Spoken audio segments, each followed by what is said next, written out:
welcome back to Pia Pops Off, a podcast where I talk about everything and anything, usually pop culture.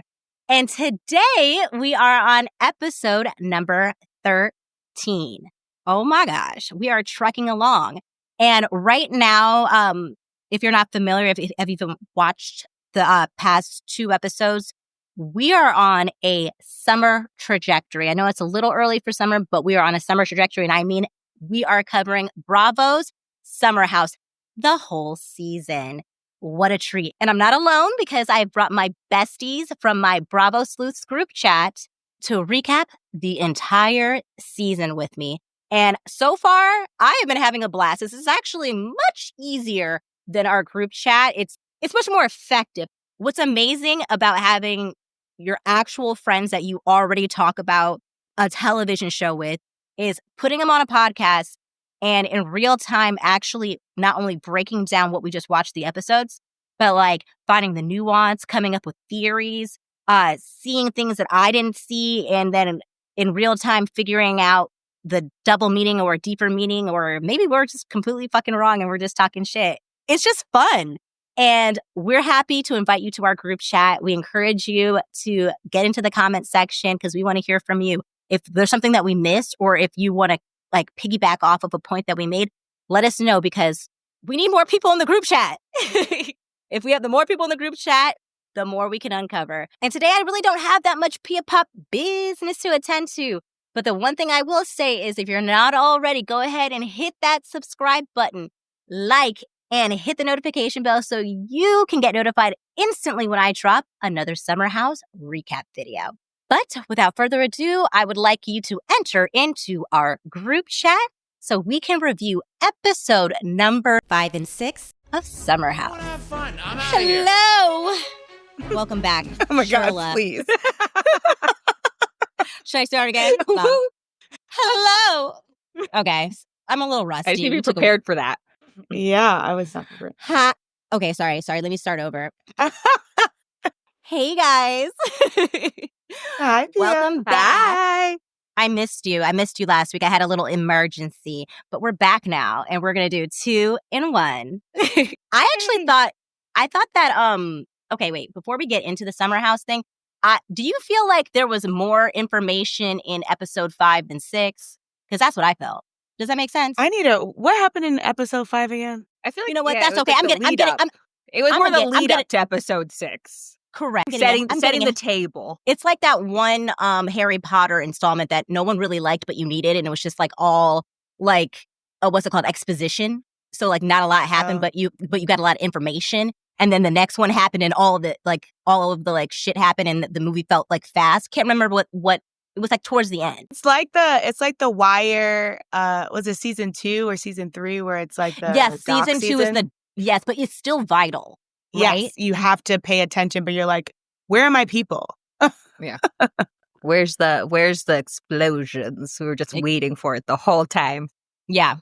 Okay. Because when I was doing my notes, I was like, I felt like I took so many more notes for episode 5 than I did 6 because 6 was moving so fast and 5 felt much longer. Okay. Yeah. When the episode, I wasn't prepared for it to end. I was like, we're already here. It just felt like everything was moving so fast. Like, should have been more to it. That's because I also ended up doing, because Jaleeza, when you were like, I watched What Happens Live. I watched that episode. They also started the after show. I didn't like fully watch the whole after show, but I saw like clips of it. Mm-hmm. So like to you guys' point, I was like, I want more. Yeah. Like, this felt like nothing happened, like a filler episode. Right. It felt like so quick. It felt like 5 minutes. But Okay. So okay. All right. I think everybody felt that. Okay. I just wanted to see if I was just crazy because I ended up I watched both episodes twice, but then like in episode 6, I felt like I was like crazy. I was like, I feel like I didn't absorb anything, you know? Yeah. But I have opinions, but I just felt like, I don't know. We'll get into it as we go. But before we get into the recap, I just wanted to go over some like pop culture stuff that has been really interesting me this week. And I wanted to know if it's been interesting you. First off, this was a while ago announced, but yeah, Selena Gomez and Benny Blanco, they're engaged, but they just dropped their joint album. And are you guys, did you know that? I knew there was a song. I didn't realize there was a whole album. Whole album is a joint album. Oh, okay. So I bring this up because that's fun and that's interesting. And congratulations to that. But what's got me into it was the fact that it seems like that Justin Bieber is crashing out over it. Because he's been, when they announced the album thing, that he has a lot of cryptic Instagram posts, and he always likes to do these subliminals and stuff like that. And I've already done a deep dive on his whole relationship with Hailey Bieber and how weird that is. I made a video a long time ago about how I think that Hailey Bieber's dad, which is one of the Baldwins, I think it's Stephen Baldwin. Stephen Baldwin will be the reason why Hailey Bieber and Justin Bieber get divorced. And it's not because of those pray for them comments. It's because he manufactured this whole marriage in the first place. It's my daughter Hailey, the third song he did. And I think he did it for the money. Don't believe me? Arranged that and is kind of like pimping his daughter out for money because he's broke. Okay. So I already knew about this, but now with this whole Benny Blanco and Selena Gomez thing coming back up, and a lot of people like kind of deep diving on some of the songs and stuff like that, they're feeling like some of them is about Justin and like pretty much saying that sorry that you're with somebody that you kind of don't want to be with and you're still kind of obsessed with me. And I'm like, you know what I mean? But, that's people's interpretations of it. That's people's interpretations of it. I kind of agree with them. I want to go with that. But so what happened was because of that album, now it has reignited those rumors of Hailey Bieber being a stalker to Justin Bieber, and that's how he bagged Justin Bieber. And I've already known this, but now apparently there's a 7-part series on why Hailey Bieber is a stalker and a psycho. A psycho? Yes, and people are like eating it up. And I already knew half of this stuff already, so I was already in the know a long time ago. Mm-hmm. But like she used to follow him around, and there's like evidence and videos and like she was like a fan, that. Wasn't she? Yeah, she was a huge fan. Like it's a whole thing. It's like go watch I'm not going to go over that because that could be its own podcast. But if you haven't checked it out, go to the original is on YouTube, and then you can find it broken up in a 7-part series on TikTok because somebody has uploaded it to TikTok and put it in 7 parts. And it's quite juicy. Regardless if it's true or not, it's an interesting take. It's an interesting story. And there's a lot of photographic evidence that would support the fact that she targeted him. But props to her because it worked. She got the ring. She got the baby. So I don't know. And honestly, made it happen. I always said that like for Hailey Bieber, like the way that she's able to, like, how does she become so big? Like she has her own smoothie. Like does she have some type of like makeup brand or something? She's a skincare line. I really, damn it. Now I'm going to, fuck. Now I got to, now I got to tell you. Now I got to tell you. So that's the issue. That's why people are saying that she's a psycho. This is covered in the 7-part series. She's literally trying to be Selena Gomez. So every time Selena does something, she does something. And it's true. It's true. So not only had she been following Justin Bieber throughout his career, showing up to different events, like literally you can see her in the crowd, paparazzi, just like while he was with Selena Gomez. And she's like even on red carpet holding up people or like one of those like teen Vogues that has Justin and Selena on the cover, like saying like how cute they are, like tweets. Like it's crazy. But the thing is, if you've also kind of know at least a little bit of the story, you know that Selena and her and Hailey have had a public beef. Hailey and the Kardashian and all of their like little clique group has constantly been like making fun of Selena Gomez and like her fluctuating weight, even though she has lupus, which is her medication makes her bloat, all these things. And Selena has had to like come out and say, please don't like harass Hailey, even though Hailey is like been doing like low-key digs at her on the internet. Like there's just too many coincidences for it to not be true. You know what I mean? But then if you parallel all of the things that Selena does, like Selena has a cooking show that the structure is her like grandma comes out and then she has like this like little jar thing. Like I think it's like a swearing jar. Hailey Bieber has the same cooking show. Grandma comes out, swear jar. Just a lot like Selena Gomez got a G tattoo, I think behind her ear for her sister that represents, or I think it's G. Yeah, I think it's a G. It's for her sister. Hailey Bieber got the same exact one, same exact style. And she was saying it was for like her goddaughter. I don't know, somebody. Oh. It's there's just a lot of little coincidences that it's just like, so watch the 7-part series. That's a taste of it, guys. I've done a deep dive. I do think that there's something to it. Did you know Selena Gomez still like is in love with Justin Bieber? No, I don't. I do not. I actually don't. But I do think that she enjoys the fact that she knows that he is still in love with her. Still in love with her? I mean, you have to remember, like, they were dating for years, and they were, like, when he got engaged to Hailey Bieber, it was 2 months after him and Selena broke up. Oh. I don't know that I realized that. It was 2 months. It was so close. It was 2 months. Wow. Literally. So they were in a relationship for years, on again and off again, Selena and Justin. The last leg of it, he had bought her a ring too, by the way, Selena. An engagement ring. They tried to work it out. Guess I don't know, maybe she thought that they were going to be like on another break and they would try to come again. Within that 2 months, Hailey slipped in there and then they get engaged. On the day of Hailey and Justin's wedding, he called Selena Gomez 23 times. I did hear that. I've heard that rumor. Yeah. He had a mental breakdown. He had a public mental breakdown when he found out that Selena, this is after he's married to Hailey, that Selena had to be hospitalized for mental health issues and other issues pertaining to her lupus, because she almost lost her life to lupus. And he had a public mental breakdown. Like, this man is literally in love with Selena Gomez. And I feel like that's why we see a lot of Hailey like kind of lashing out in the public. But like, that's, girl, you knew that when you got into that relationship. So I can't even. But that's the tea on that. Yikes. I can't wait to look at it. Yeah. Because I love that type of stuff. Yeah, she said, I'm hearing also she might start suing people for this 7-part series, because she usually ignores it. But now it's like everyone is just like showing receipts, and I think she's embarrassed. Yeah. As she should be. The whole world's talking about how much of a stalker you are. Yikes. That's embarrassing. Yeah. I mean, I would feel more bad for her if it wasn't for all of the stuff that I have seen her do to Selena with her friends, like bullying online. So to me, it's like, well, you're also like perpetuating certain things and then playing victim in certain aspects as well. So it's just like, ooh, I don't know. Like, good luck to you. Yeah, I agree. Like, good luck to you on that. And then Hailey.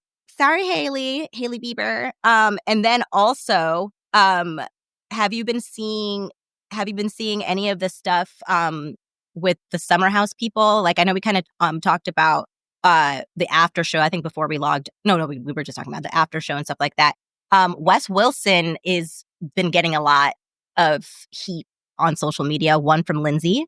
Did you see that? Oh, I saw that. When he said, like, how is she going to be here with a baby? For that comment? Correct. Yeah. What did you think about that? This is where I love Lindsay, because she was like, she immediately texted him. And she was like, do you want a war? Let me know if you want a war, because we're at it. And this is where it's like, she is the perfect reality TV star, because she's like, I'm going to be in that house, either with my baby in arms, or I'm going to be in the house next to you, just so I can go at you and finish this story. But I'm going to give you a warning first. Yeah, I know. And you mentioned, both of you, when we were talking previously about what makes Lindsay such a great person to be on reality TV show, is the fact that she does present her issues to people's faces, so we can move past it. And I'm glad she didn't hold on to it, because a lot of people would just hold on to it, and then when they get into the house in this upcoming summer, it's all of this like built up resentment, and we as the audience wouldn't understand why that is occurring, and she could easily become a villain, because we're like, what's your issue? Like, because you didn't say it in the moment, and you're like building this up where you should have just squashed it right then and there. So I'm glad she said something now, and I'm sure Wes texted her. Always, it was always Paige's whole thing where this happened off camera, even though it was never Lindsay. It was always Danielle. But like, this happens off camera. She knows what she did. And it's like, we don't know what she did. Tell us. Yeah. Please. That's my problem too. It's like, you guys keep wanting us to be so upset with people, and the issue was off camera. And I'm not saying that doesn't mean that you can't address it, like things that happened off camera, on camera, but it's like, you're not really, like, eventually you kind of tell us after it's all blown up. But I was like, for a while there, I'm not understanding what the real issue is. So it's hard for me to like empathize with you when I have no idea why you're so upset, because what I'm seeing on the screen is not matching up. Like your energy in the way you're treating this person doesn't match up from what I'm seeing on screen. So yeah, the same thing goes for Paige and Craig, where it's like, Paige got mad at Lindsay and being like, you're in PR and you guys cover up the truth of your relationship with Carl, when now we're finding out that's exactly what Paige and Craig did the entire time. Because she's not going out and being like, every time I, say this about my career, he would have something else to say. And it's like, okay, what you guys showed us and what you guys told us is that you guys were always supportive of each other. So now it's like all this stuff is coming out. It's crazy. It's a much different picture now. And she talked about it in the after show. And it's like, there may have been some projection there, even though I didn't realize it. But like, I don't think she hit a lot. And I will give this to Paige. I do appreciate from what I've been seeing on the after show that she is acknowledging to at least to some extent that she was like, I know I'm saying all of this now. I just didn't. It was harder for me to see it when it was happening. And now that I'm removed from the situation, I'm seeing. So like, I feel like, to your point, Jaleeza, like I don't feel like she was like sitting there like, I'm going to be very deceptive to the audience, to like people necessarily. Like I'm like a little bit in the sense of like she's not giving us the full scope of like her feelings about the relationship or her insecurities. But I don't think that she's sitting. She intentionally was like. I don't think she realized that her insecurities and the things that she was accusing Lindsay of was really her projection. I don't think that she realized that in the moment. That I understand. Like to me, it's like, and I think somebody like, I made a comment on like somebody's video and they were saying like how, I was like, it's not, there's nothing wrong with wanting to hide your relationship.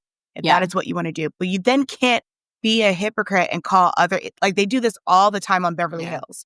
Like Kyle loves to hide her relationship, but then tells everybody to be open and honest. And it's like, you can't have it both ways. So like my whole thing with Paige, it's like, I understand that you were in it. And it's the same thing that I think she also says it out loud so Amanda can hear her too.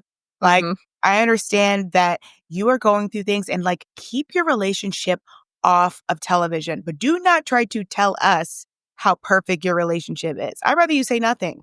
I'd rather you say nothing, because then when things blow up or you're yelling at somebody, then it's like going to come right back around. So it's like, I'd rather you just be like, we're going through some things, but like, isn't every couple going through some things? And, I just would rather talk to him about our issues versus bring it in a summer house. And people would be perfectly fine with that. Yes. And it's just so interesting because like, I know like when I was saying that I had like a lot more notes for episode 5 than I did 6, that whole dynamic of like the things that Paige was hiding from us but presenting to us falsely, I'm like, oh my God, this makes so much more sense of like her beef with Lindsay or her frustration with like Kyle, or like, and then also her eventually disillusion with Craig. And I don't know, like I think episode 5 really was eye-opening to me I feel like that episode 5 was the episode where Paige questioned everything. And I think that was literally the turning point for her, that episode of her seriously trying to figure out if she can be with him long term, like for real. Like, this 100%. was the episode. Oh, child. I know. I feel sad for her for a sense of just like the way that the internet, like the way how some people just have no sympathy. Like, sometimes she went into this, and granted, I don't know this lady, but like she went into this, I'm assuming, thinking like, okay, this is like the perfect situation. I would love to marry this man. And she says it herself, her life changed. And now her career took off and she is a different person. She has a different 5-year plan than what, 5 years ago Paige was thinking. And she has been honest with that man every single step of the way. And he was just so focused on like, I want to marry the original person that I got with. And I don't care if you change. This is my plan and you need to fit into it. Yeah, it's He horrible. wasn't willing to change with her. Like, she was growing. Probably like people were on her so much because of how much she protected him. She made him look like this perfect image, and now like she's getting the backlash of the image she created in a lot of ways. And you know who's that reminds me of? Ariana and Tom. Ariana and Tom. 100%. But the thing is, I feel like what's so annoying is that I can absolutely, I feel like we have, especially because I know what stance you guys take on the whole Ariana and Tom thing. We can acknowledge that Ariana absolutely had all of the problems within her relationships with Tom, and I think we always knew that.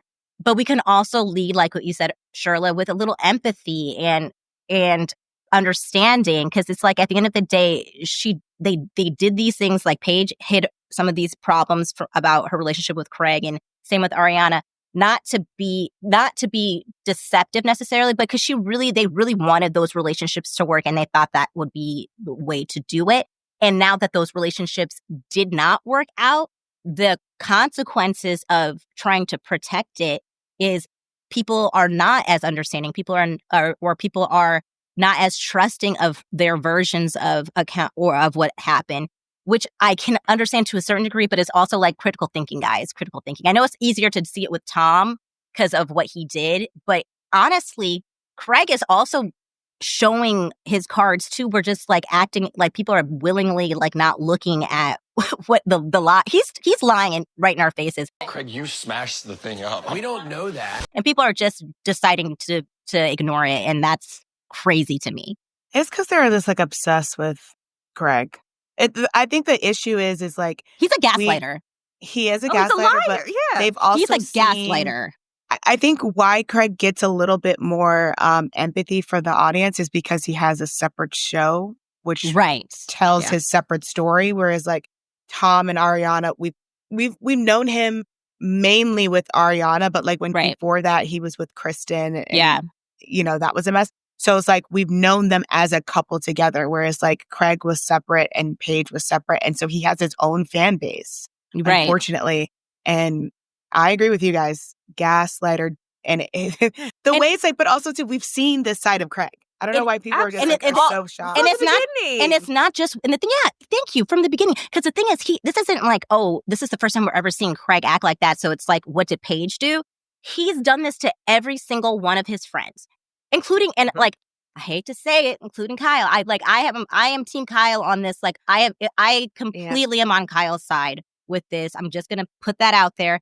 And I'm not saying that Kyle couldn't have handled the situation better, but I can also empathize with why he did that, because people that are gaslighters and narcissists, in my opinion, I can't diagnose anybody. I'm not qualified, but that's how I feel. That's my opinion of who Craig is.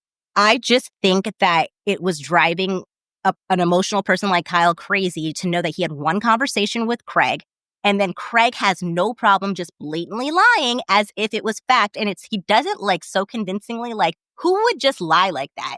And then you have this guy who's hyper emotional, which when people are really, really emotional, people tend not to want to side with that person because this person's being calm. And I can understand like that's frustrating, and that makes that emotional person even more emotional, and it becomes a spiral. So I could empathize with Kyle a bit, like where it's like, I don't want to jump too much ahead, but I know that Kyle in the after show says that one of the reasons why in episode 6, he's so adamant of having the conversation with Craig that night is because he had a text exchange with Craig saying, I want us to have a good weekend. Can we just get the conversation out on the day one? And Craig said thumbs up. And so for him, when he brought it up, and then Craig is not even acknowledging the fact that he agreed to this and making it seem like, and obviously fucking Kyle is drunk too, so that's not helping his case. It's like, it's making it seem like Kyle is not respecting Craig's boundaries, and it's making it seem like Kyle's the problem. And that's what I cannot stand about Craig, because he doesn't paint the full picture, and he doesn't tell the whole side of all sides of the conversation, which I don't like. Well, Kyle is also a problem, but he is. So I agree in the sense of just like, they had a whole text exchange, but at the end of the day, it's still two people. So I'm not defending either side, and Craig definitely not. But Kyle also brought a lot of the issue to the press. So you then Yes. can't be like, whether he gives you a thumbs up or not, he could come into the house and because like he's also hearing Mhm. that you had a blow up fight with his girlfriend. Right. So he Yeah. can come into a room and he can read the situation and be like, you know what? I actually don't want to talk about this right now. Yeah. I want to do it on my terms and talk it on the next day. And then Kyle needs to, this is where he needs to learn. He needs to be like, okay, fine, let's do it tomorrow. Instead of storming out and getting upset. And so it's just like, you unfortunately, he doesn't, in his mind, he doesn't feel like he did anything wrong because this is a contract. This is his money. Yeah. He didn't make his own spritz. You know, he came to you or however he came to you and you just said, let me think about it. So you're just like, okay, I want to do my own thing and I'll get my own contract. Right. So in his mind, he doesn't think that he did anything wrong. And Yeah. so your actions after that is, I'm going to go and watch What Happens Live, call him a liar. I'm then going to yell at his girlfriend. Yeah. And then I'm going to be like, when you get into the house, I want to have a great weekend. So let's wrap this up immediately. Yeah. So because Craig is also very emotional Yeah. man. He's also like, they're having a pissing contest. I don't want to actually wrap this up now. I don't care if you Yeah. have a nice weekend. I'm pushing it back. It's exactly what that was about. It was all a power dynamic, right? Absolutely. Like, oh, you want to have the conversation now, so therefore we won't. And I'm sure Craig is used to doing things on his term because, again, he's on his own show.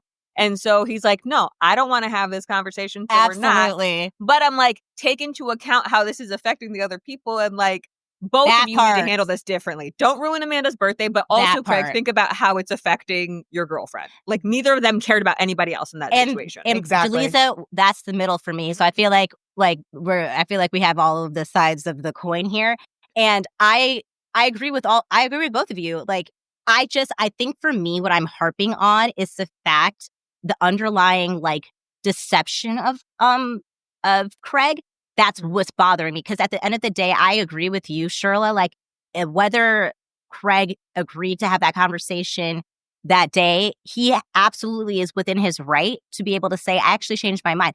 What I don't think I was articulating quite well was the fact that he has this thing where he acts as if a conversation didn't happen. Like Kyle is just like out of, like, you know what I mean? Like it's like out of the blue. And it's like, why would you think that? Like, it's like, I wish there was a little of acknowledgement. Like, yeah, I know I said I was going to do it today, but I don't want to, because it makes it like, I feel like he's intentionally trying, like, Kyle's already doing a good job of making himself look like an ass, but like I feel like Craig has to be the complete victim in everything. And I hate that. So for me, that's why I'm like, I just keep noticing it. And it was really pissing me off in these last two episodes, 5 and 6. Craig he's getting away with it. And it's like, I'm just not here for it. I'm not here for it. I just see him and Kyle as the same person, because Kyle is also always looking for himself to be the victim of it. And it's literally, to me, I'm like, when I see the Craig and Kyle thing, I'm seeing the same thing that happened with Kyle and Paige, just like in a different dynamic. So it's like, so in a way, Kyle is getting his own taste of medicine, you know, because it's just like, you also had a text exchange with Paige where you were just talking at her. Yeah. And then you have to, you know, come to the side and be like, hey, like, let's talk. But like it's really then up to the other party who you affected. So I agree with you in terms of like, Craig is a liar.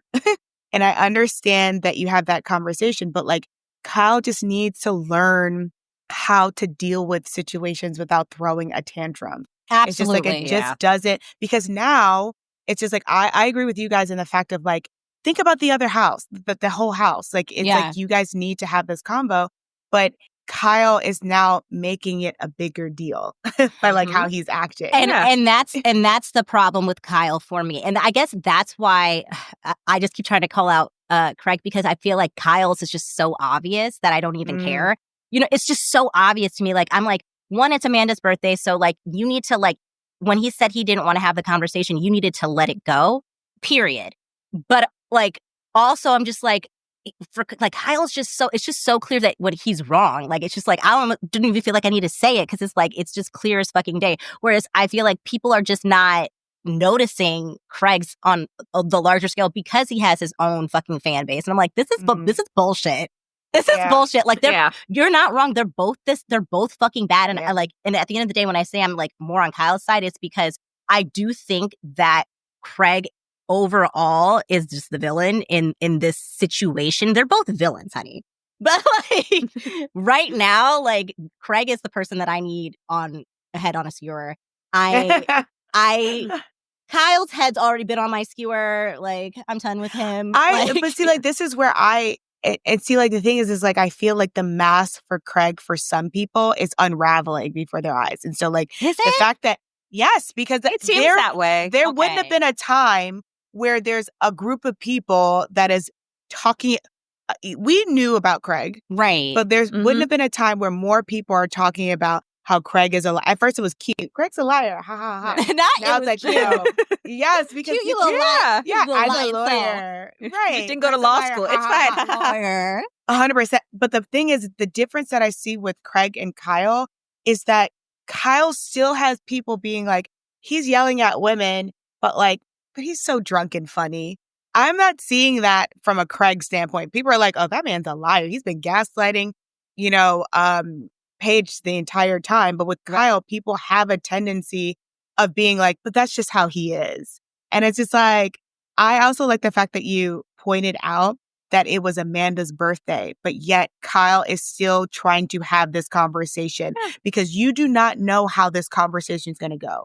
Whether you think in your mind, I can apologize for calling you a liar on TV and then you wrap it up. What if you guys had a blowout fight and then start not talking to each other the entire weekend and now it's Amanda's birthday? I agree with that. And that's why they're both fucking garbage people. But like, it's funny because I feel like I saw a lot of people from, I feel like you're right for the sense of like, there are more people calling Craig out than has ever been before.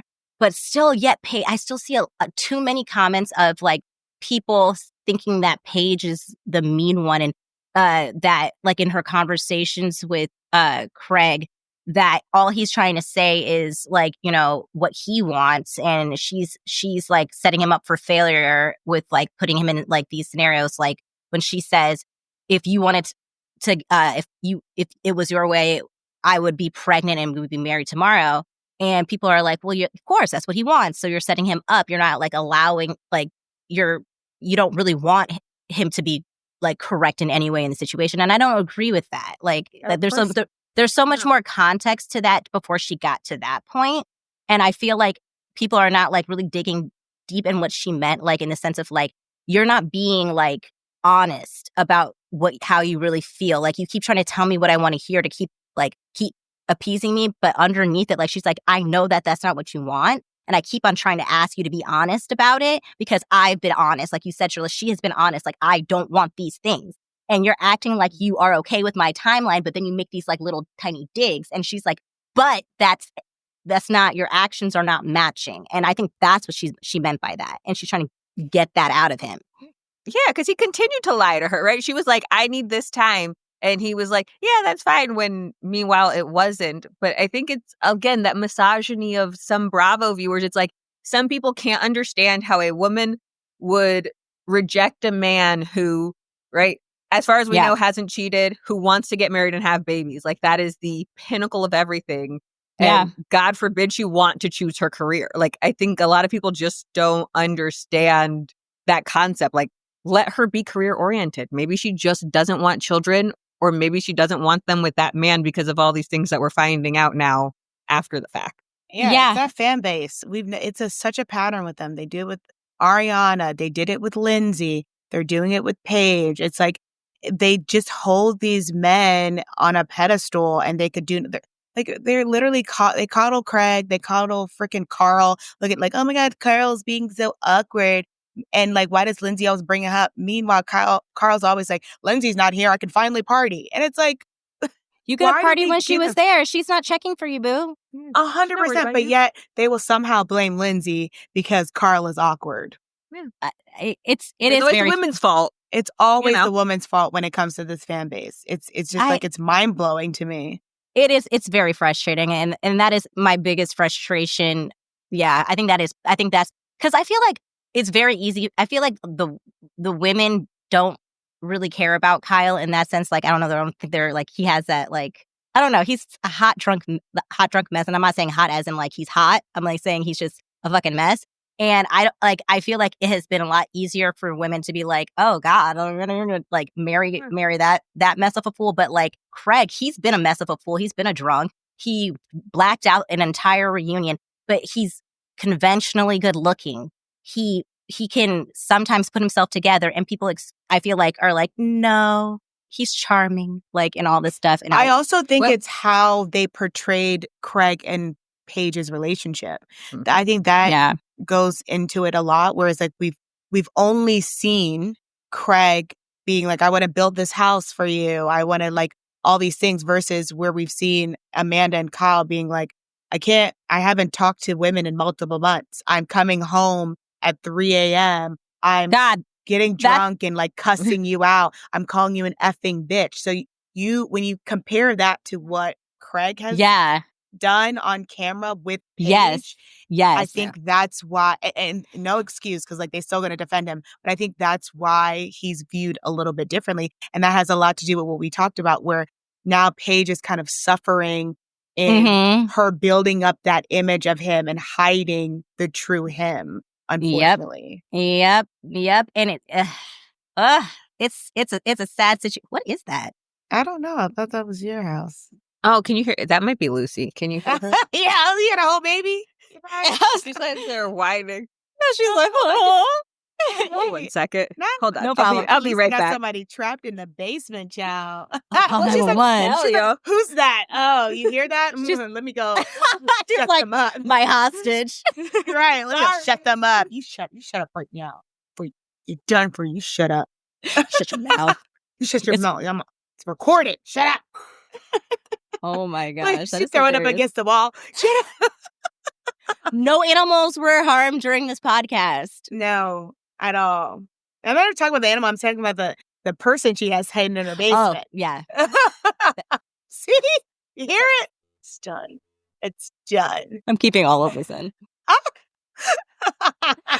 It shows our sense of it. Jaleeza asked, she doesn't have anybody in her basement. We're joking. She's never know. I don't know. I can't be sure. Just kidding. Sorry. You might be right. Yeah. I don't have a basement. I live on a third floor. I forgot floor. I barely have enough closet space. But okay, so I have a very needy dog who apparently didn't have her lunch today. Oh, yes. She threw that bowl. She said, "Give me my damn." No, dogs are like, pet will do that. Like if I didn't notice that his water is out, that man will be like hitting the bowl, flinging it, like, give me my water, bitch. I was like, okay, demanding. All right, it's my bad. She will chase me. She will jump at me. I swear she hits me sometimes. Like, oh, Penn absolutely hits. Penn hits me. He, like, in the morning, like, this daylight saving time said fucked me.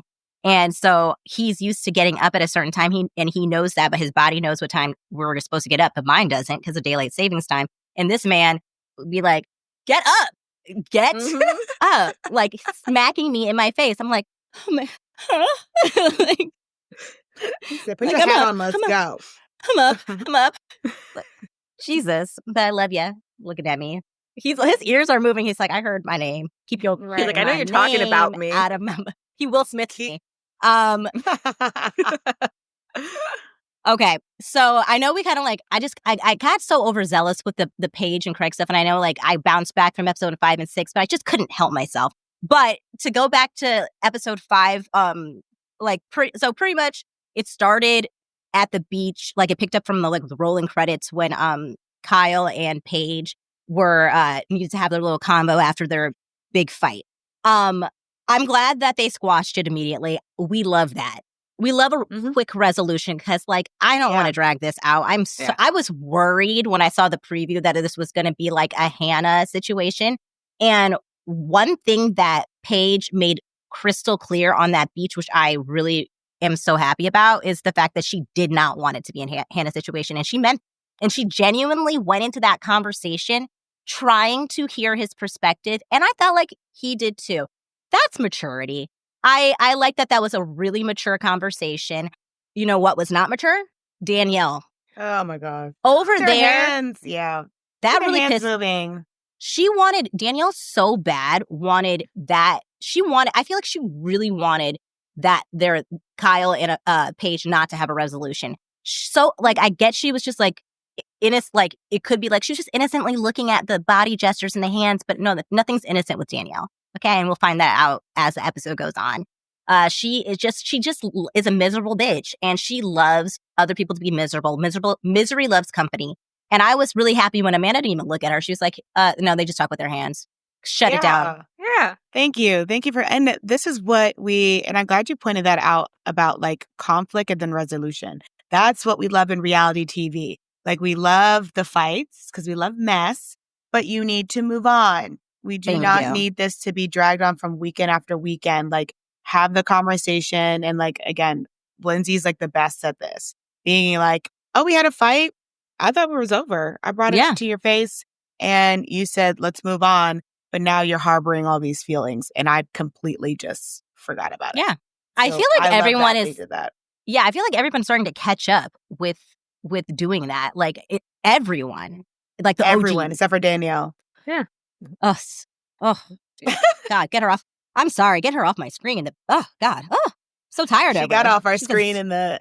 She wasn't in episode 6, right? Yeah. No, she was not. I actually think she didn't. Sorry. It's true. It was so nice. It was nice. That was such a genuine, like it was. I felt your relief. It was wonderful. No, and I was like, but it really was. And I actually think she was. Dropped off at some point in episode 5. Like no one addressed it. I don't even think we said bye. I think she just like we went to the second weekend and she just wasn't there anymore, which was fine with me. We didn't need a goodbye. Like it just fade away into the distance, bitch. But unfortunately, she's still with us for a little bit longer. And not too much longer. But we still have a couple of more annoying Danielle things to tick off before we let that bitch go for good, hopefully forever. But before that, so, you know, obviously Paige and Kyle, they make up. Paige is like, you're going to have a conversation with Craig. He's coming next weekend. Y'all figure it out because I refuse to have this be another Hannah situation. Kyle is in agreement. That's for next week. But this week, then they go back to the group. And I loved this moment where I was like, okay, everybody is getting along. Like Lindsay's talking about her boobs and weighing them. Sierra's touching Lindsay's boob. And it's like a kumbaya of boobies. And I loved it. And I wrote this down because I personally, and I know you guys don't mind Lexi either, but I was said, sorry, Lexi. Like if it had to be on the back of your insecurity, so be it. Because I'm sorry, I needed this moment for the original girls, because this was like really tying them together, and I loved the moment. So I'm sorry that to her insecurities, but also you'll get over it. Yeah, but that was internal. Like that was a her thing. Like it's not. Like, I mean, Jessie made a couple comments, you know. So it's like, yeah, like I'm sorry, I don't feel bad for you in your model body that you don't also have giant boob. I wrote Truly. that. Oh my God. I love that whole scene too, where it's like, I wrote that though. The cans, and Amanda's like, I got the cans. Like it was a lighthearted, to your point, like lighthearted fun. It's like, this is what Summer House is about, you know? Yeah. And she could have been a joke. She could have like been like, oh, you know, does anyone want to grab these little things? You know, she could have like made it fun. I don't think she's comfortable. I don't think she's comfortable enough yet. She's not there yet. She's not there yet. Yeah, she's not there. But like, she could have still joined in the fun. Absolutely. Know? Which is why having big boobs. Right. And to your point, like she didn't make anybody uncomfortable. She didn't try to like be like, like she internalized it. But at the same time, I literally wrote down, Bailey, no one is going to feel bad about you having small boobs. Like, Bailey. You know what I mean? Oh, fuck. Like, she's gone. Lexi. I might have broke Bailey for the remainder of these notes, to be honest. Honestly, like Bailey, Lexi wasn't in that last episode, and honestly, I didn't miss her. I didn't miss her either. I didn't miss a thing. Again, and this is no shade to her, because again, like I feel like we're indifferent and other people just dislike her that are in the fan base. And I don't feel that way. Like, I don't dislike Lexi at all. And I actually do understand where she's coming from. However, it's not going to, it's her problems and her issues are so far back on my back burner on like, and that's, I'm sorry to that lady, like really, truly sorry to that lady. It's not that deep for me because especially it's like they just met. So I'm like, I'm not that invested. However, I can like, they're presenting to us, so we have to talk about it. But like, also, I don't care that much. Wait, what do you guys think about how Jesse's handling this relationship? Because like, Not well. No, I'm on Lexi's side about that. I am. That's why I said what I said. Like, I don't actually care. I'm like more so like it's so new that like at the end of the day, it's not a big deal if it does, even if it ends badly. They just started talking. It's not that they're not too far in for me to be like, oh my God, I can't believe you did her like that. But if I had to pick a side, I'm picking Lexi's because and I put this down in my notes about Jesse. He's Carl Jr.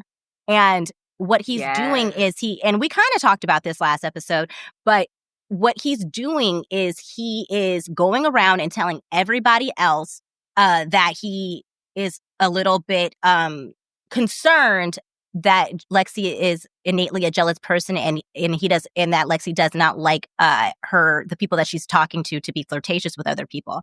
But the issue for me is that then he goes and he cuddles up with her and he feeds her all the things that she wants to hear. Like, you don't need to worry about that. I'm not a boob guy. I love your body. And I believe that he loves her body and all that stuff. I'm not saying that he's lying about that.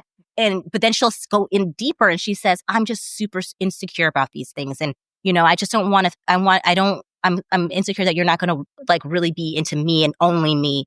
And that's where this is coming from and why I'm telling you this. And he said, you can trust me. You can trust me. And and especially in episode 6, with the first opportunity, he proves that she was correct in her insecurities and she could not trust him. And it's unfair because he's making it seem like they're moving towards the things that she's wanting to move towards, but that's not how he's painting it to the house. And that's where I'm like, that's not fair. Be honest. Yeah, correct. It's not. And I think the other Carl thing he's doing, because he mentioned it in episode 6, was that all this, and they only have been hanging on the weekends. They've hung out one time. And so it felt very like Carl and Paige when we're like, he's laying it on all heavy. They're making out in the pantry. And then like, he just doesn't talk to her all week. So like, you're telling this woman you love her and that like feeding her all these lines, but then you're not acting on it either. Yeah. So it's just, it's really weird. Episode 5. I'm glad you like brought that up, Jaleeza, like the Carl and Paige. And I guess for me, it's just like, it's hard because like the way Paige handled that Carl situation was perfect. Like the man is telling you he's only hanging out with you over the weekends. He has 1 foot in, 1 foot out. And he's like showing you these things. So I guess like, yes, use your words, but like his actions are like there. And I feel like I guess I'm trying to think of a way like, why can't she read this situation like how Paige read that situation? Because I agree and I disagree. I think that he's Carl 2.0, where Carl was like, let's make out on the weekend and then crickets during the week. Whereas I do think that they are hanging out during the week. And I do think that he is being very much more affectionate. Like it probably feels like they are in a relationship like during the week. And then like when it comes to his friends actually asking questions about it, he's making it seem like it's not that fucking deep. But then also still to his friends being like, yeah, I think we're exclusive. But then it's just like, but he's all over. They only hung out once. Well, he said they went on one date. He said they went on one date. One date. So does that mean and that they haven't had sex because she won't have it until they're exclusive? That he wants to be exclusive, but they haven't had the conversation. And now there's a lot of double talk. There's a lot. That's what I'm saying. There's a lot of double talk. And I think, and to me, and I wrote this down, and I was giving him the benefit of the doubt in episode 5. I wasn't really on anybody's side. I was more of like, I just hope that I was right. I wrote down in my notes about Jesse, like, he's getting to a point where I feel like I'm going to have to side with Lexi. Hadn't gotten there yet. And he got there for me in episode 6. And And it's a simple just being honest about the like what. Look, there was several reasons why I was just kind of like, I don't not even just on Lexi said, I like don't think I like him anymore because I feel like he's putting Sierra in a really uncomfortable position and using her for an agenda to like break up with Lexi without having to be the bad guy. And I don't like that.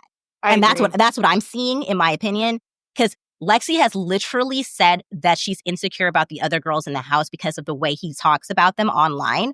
And the moment that she's not there, what does he do? He does like the thing that makes her uncomfortable with Sierra. And I think I think we talked about this a little bit too. He picks Sierra because just quite frankly, she's the only single person in the house at the time right now. And I don't like that. Like something about Jesse is just it's very deceptive. I don't like that. I agree. I just like, and I'm also not on his side too, but I also think that the girls in the house don't help because like they're then validating the way he's thinking. Like they're like, oh, you're not allowed to comment on our pictures anymore. That's weird. Oh, Amanda goes at the dinner. You've only known her for 2 weeks. Let's be real. Oh, we can't flirt. So it's like, it really does not help because like now the girls in the house are seemingly giving him a pass. And so in his mind, he feels like he's doing the right thing and he's going to keep doing it. But see, okay, but the thing is, this is where I first, that's how I felt too. And then I think episode 6 is what really made me shift my perspective on the ladies in the house because I was trying to think of it. I'd really try to put myself in their position. If Jesse is making it seem like it's all on Lexi that's like pressuring him and like nagging him, and they're friends with Jesse first, they just kind of met Lexi, you're going to probably believe Jesse, like the person that you know and you're friends with for the past year.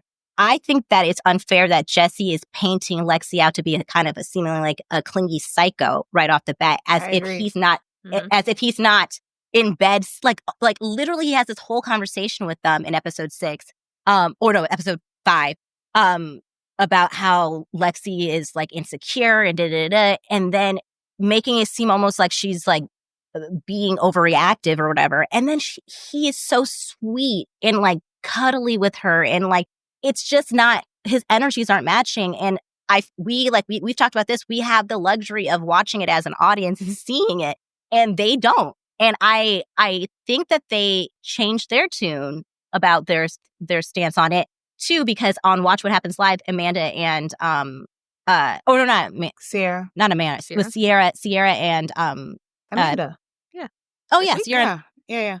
This week or no? If it was this week, it was Sierra and Amanda. Yeah. Or so, I don't know.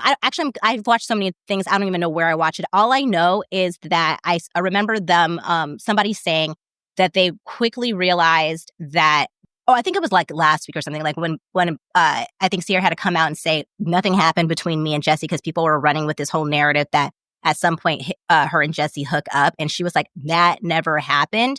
And it was pretty much like they quickly realized that Jesse was pitting the two women against each other, and so they're going to realize that very quickly. But I guess this is why I get so jaded with them, because I feel like they always do this. They did it with Carl. They always do this after the season and after they see the reaction, because even Amanda, I think she said on Watch What Happens Live, she's like, I still gotta hold out hope for Jesse and Sierra. So I'm like, why would you say that if you I didn't watch the whole episode. I didn't either. I saw the clip of it. I have to send you the clip. She's like, oh yeah, I would love to see them together. Like, ha ha ha. No. Like, why? Yeah. So this is where I get so jaded. And like, again, I'm team neutral on this. And so I'm just like, for me, I think very black and white. And I'm like, he's giving you the sign. So I'm not understanding why that is happening. And the other part that like, I can't get over, and this is why I hate teasers. Mm-hmm. I just don't like when the woman takes it out on the other woman. And in the teaser, it shows, whether this happens or not, Lexi taking it out on Sierra. So like, that is where it's like, it's hard for me to then be like, oh, like, I'm for you, girl. But it's just like, that man is showing you who he is. And then on the other side of me, I'm just like, the women in the house are no better. They're literally validating that man's feelings, knowing damn well this has already happened before with with Wes, with Carl, and you still are giving that man the benefit of the doubt. So like, he's now just being like, well, I told the house, I asked the girls for advice and I'm telling them what is happening. And then they go back and they're just like, yeah, we're on your side. And then now, once the season's over and you get the audience perspective, now they're like, yeah, we're Team Lexi in this. It's just like, I can't. I don't know. I'm with you guys. I'm with you guys. Yeah, I'm with you guys for sure that F these men. But it's just weird. Yeah. And the thing is, I agree with you because, again, I honestly started changing my opinion or softening my opinion on the women or giving them the benefit of the doubt episode 6, just when I started really seeing, to me, the Carl aspect of what Jesse is doing, which is the breadcrumbing, like trying to set the narrative. So, you know what I mean? Like, yeah. And that was like really annoying me. And almost to me, it's like, I was just like, I feel like he's using the ladies as a scapegoat to validate the way he's moving. And I don't like that. Like, I just want, like, you know what I mean? Like, I'm not but to your point, the girls are not, or the ladies are not being helpful, because also first of all, I find it very weird that, especially like a Kyle and whomever else is like very comfortable with this man being so, like, I don't know, the way that he's like flirty with Amanda. I don't know. I still think it's like, he's the type of person where I feel like if Amanda would, he would. You know what I mean? Like, I don't trust Jesse. Like, even with the whole Sierra thing, like, I don't care if West doesn't like Sierra anymore. Like, it's, to me, like, he gives like selfish. He gives like not trustworthy. I don't know. I'm very skeptical of him. No, I 100%. I agree. Like, at first I was like neutral, and I agree with you guys that, like, because I'm like, let me hear how everyone's viewing the situation, because I'm just not viewing it. I guess, like, for me, so I'm just like, oh, it's good to hear it. So I'm like, tell me how, like, what people are seeing, where people are just like, Jesse is this bad and doing the situation wrong. And I completely agree with you guys. I guess what I'm stuck on is probably the women of the house, because, like, they've been on this show so many times. Yeah. And I think what bugs me is that they see these men do it to their friends, and they see these men do it to strangers. And yet in the moment, you can't be like, Jesse, you're wrong. Like, I think that's what bothers me. And instead of they wait till after the season or the reunion and see where the fans are standing, and then they're just like, oh, we didn't have enough information. You need to be like, I have a ton of guy friends. I'm like, okay, but what did you say to her? You know what? You're right. You know what? I'm changing back. Okay. And I really took in what you said. Like, I just went through the seasons in my head really quick as you were talking. And I was like, you're fucking right. Because I still think that Jesse is using the women as a scapegoat to validate what he's going to do to Lexi, which is like essentially force her to break up with him because he doesn't want to commit. That's what he's doing. That is what he's slowly doing it by, like we kind of mentioned it, like him not riding in the same car. I think at one point, like, they go out to the episode that they go out to dinner.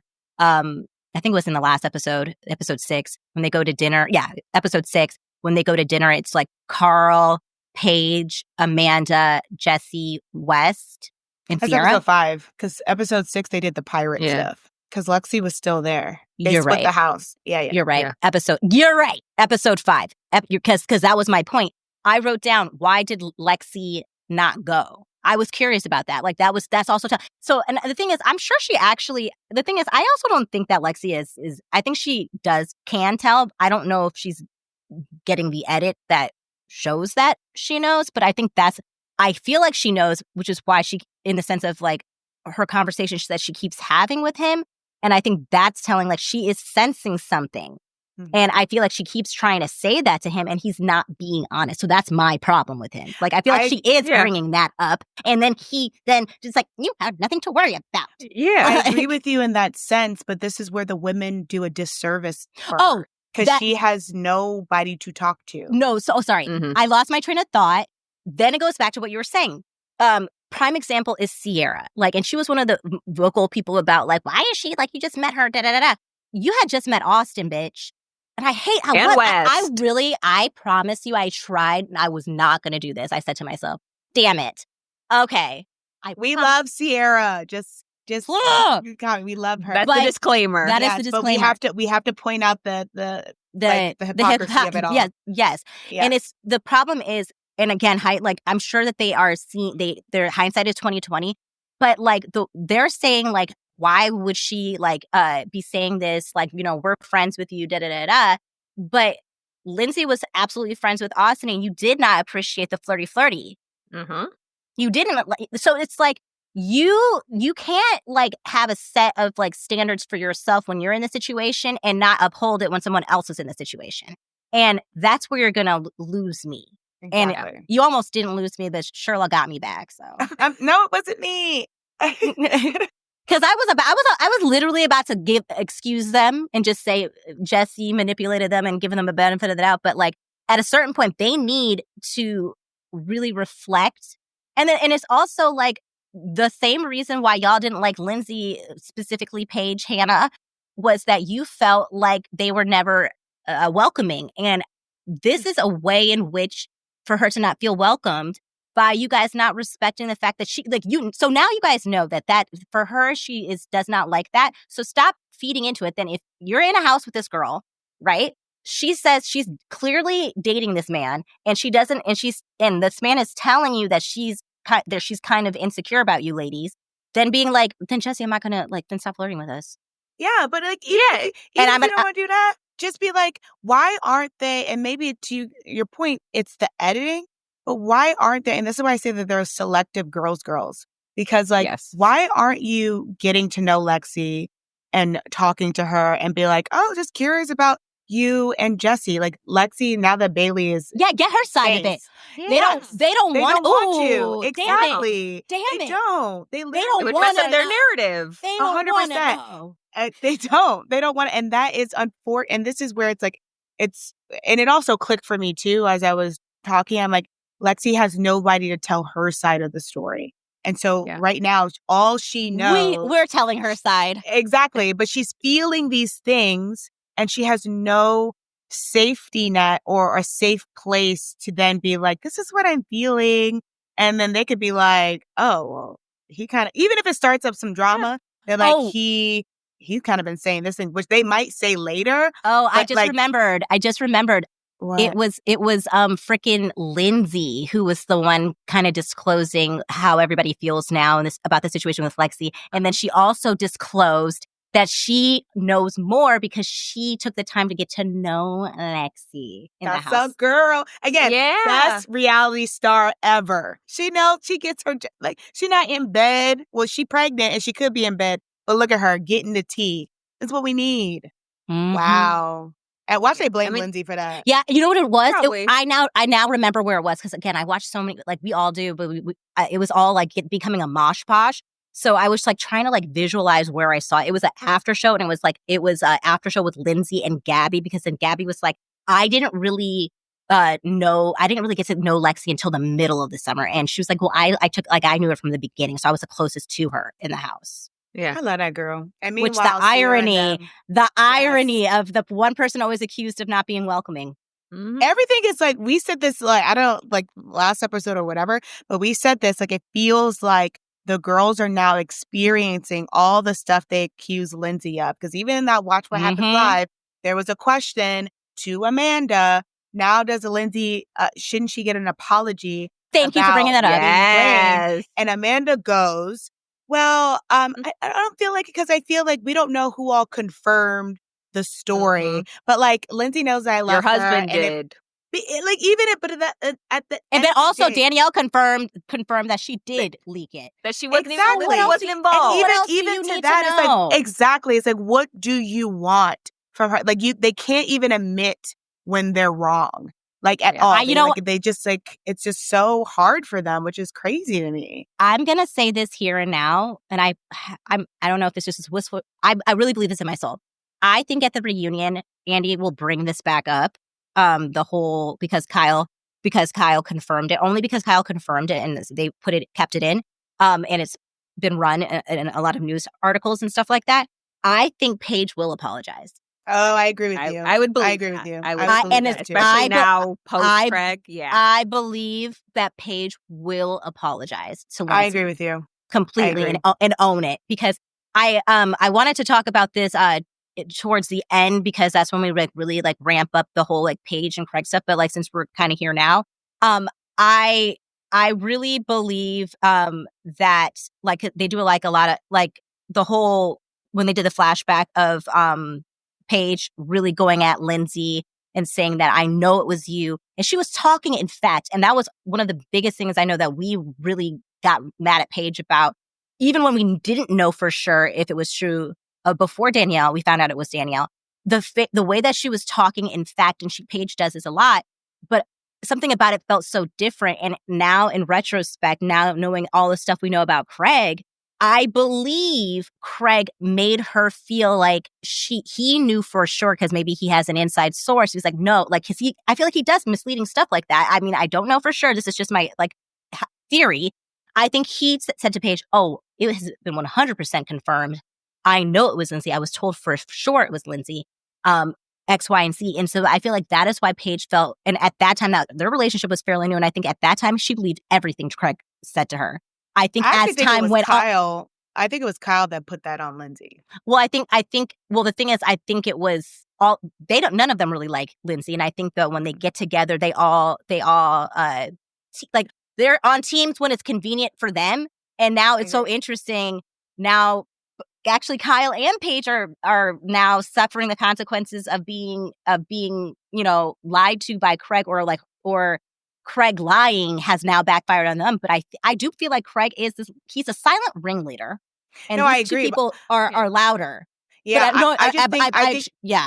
I just think in that moment, for that one instance, I think that was Kyle because of the sheer fact that Amanda says you have a tendency of doing this. So it's like they've now all attributed it to be kind of like how they blame Lisa Vanderpump for like the same thing for Beverly Hills of leaking stories when it was actually Lisa Rinna.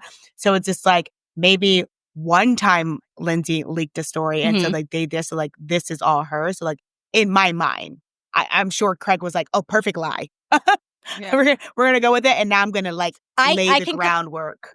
The thing is, whether who brought it up, who thought it was Lindsay first, I do think that, because like at the same time, I don't think that Paige would have went in there with such conviction off of just Kyle's word, if you know what I mean. Yeah. And so even Amanda, with Amanda telling her, plus an echo chamber, like they all just kind of fed off of each other. Yeah. That's what I mean. I could totally see it being Kyle's antennas being like, I bet you it was Lindsay. And then Craig being like, yeah. And then again, he's already not liking Lindsay because Lindsay was the one who broke it to Paige early on in their situationship. Kristen Cavallari. Yeah. Which ended up being true. Also true. So Craig is a person that don't forget stuff like that. And he was ready. He has had it out for Lindsay. So I think that he also possibly did believe it was Lindsay. And was just like, I'll just say I know it was her for sure. It has, because like in his head it has to be, because I feel like he rationalizes things into facts all the time. Like sometimes I think he lies, and sometimes I think he lies to himself. That's how much of a liar he believes his own lies. Too. No, seriously. Honestly, Lindsay and I think a lot of apologies for these people. And I think, and that this is a thing, like again in episode 6, and it starts in episode 5, but really episode 6 is, I think Paige she's not stupid.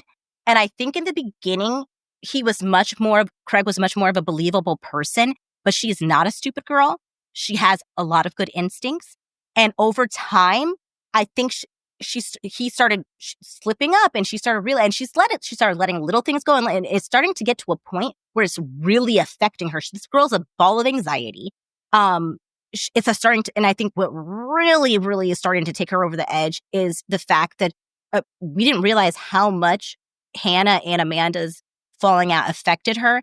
And for her to feel like that's going to happen all over again, that is going to I think that really, really had her evaluate what was going on here. And I don't think he was ready for that. Because again, in episode 6, at the end of episode 5, when they have that conversation at the end of episode 5, Craig and Paige, that is when I realized their values are completely different. Mm-hmm. I've been saying it the same way. It's all different pages. No pun intended. No pun intended. Like literally, even though Paige had said that she's a completely different person, the moment they got together, they had been talking about two different things the entire time. The entire time. And it's just like, and again, you can't blame people for wanting to try it. Yeah. Because like maybe Paige's life could have changed and been different to where she's like, you know what? I know in the beginning I was just like, I don't ever want to live in Charleston, but now maybe I see myself living in Charleston. Like, give her that grace. You were just so. Yeah. Well, the thing is, it's just so interesting, the trajectories, because it's like Lindsay bent over backwards to, I think, be the person that she thought Carl needed, and then it slowly started not. It didn't work out. Like, it was like that doesn't work either. I think that you're able to. You and your partner can like change each other for the better, but like you cannot overall change someone, or one person cannot overall change to accommodate someone else. That's not going to be a long-term like resolution. It's going to get like the cracks are going to happen eventually.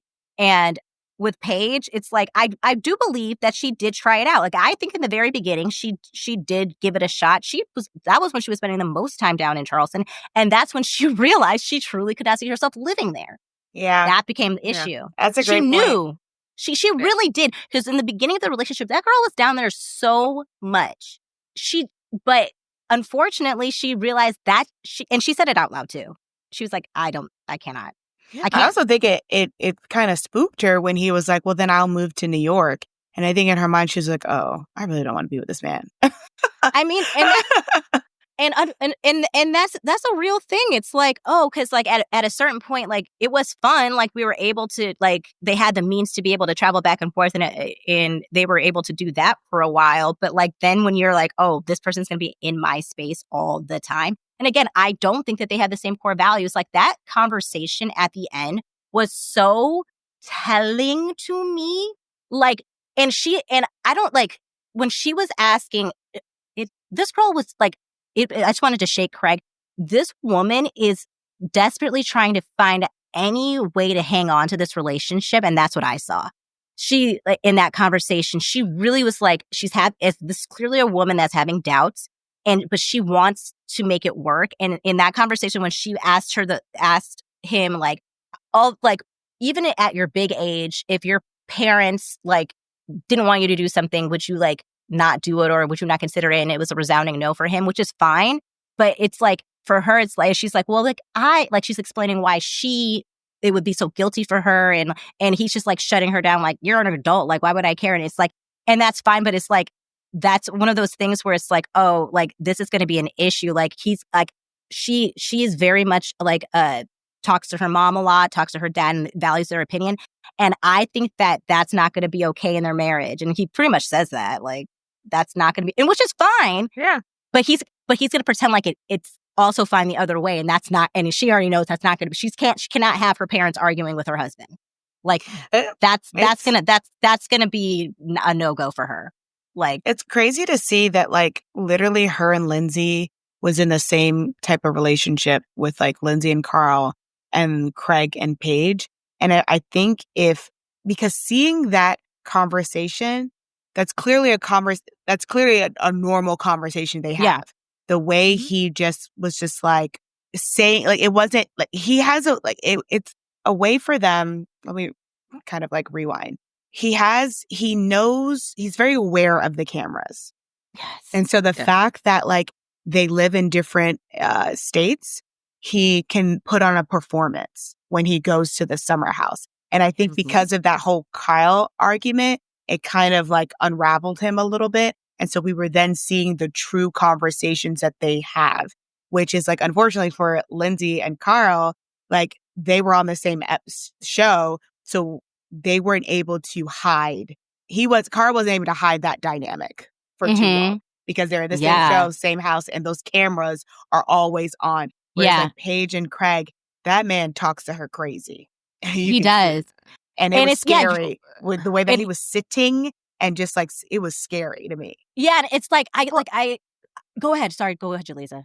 No, I'm just like, again, the Lindsay and Carl thing, it's like, he didn't say, I need you to be soft and gentle. But when he was like, I didn't expect myself to be in such a submissive relationship, like, you guys are planning something together. You're trying to figure out how to make it work. That's not submissive. That's what you do in a relationship. So, like, it felt very much like, if you can't be this Stepford Charleston wife, like, it felt like there was an undertone to it. It was gross.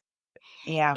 It was, because, and the thing is, it's like, there are plenty of people that would like to have a more, like, I guess, quote unquote, traditional type of arrangement where it is like that. And I know that might be a very Southern thing, but Paige is a very city person, and it's just not going to be her. Like, I hate the fact that it's to your point, Shirla, this is so performative, and I feel like we see it so clearly.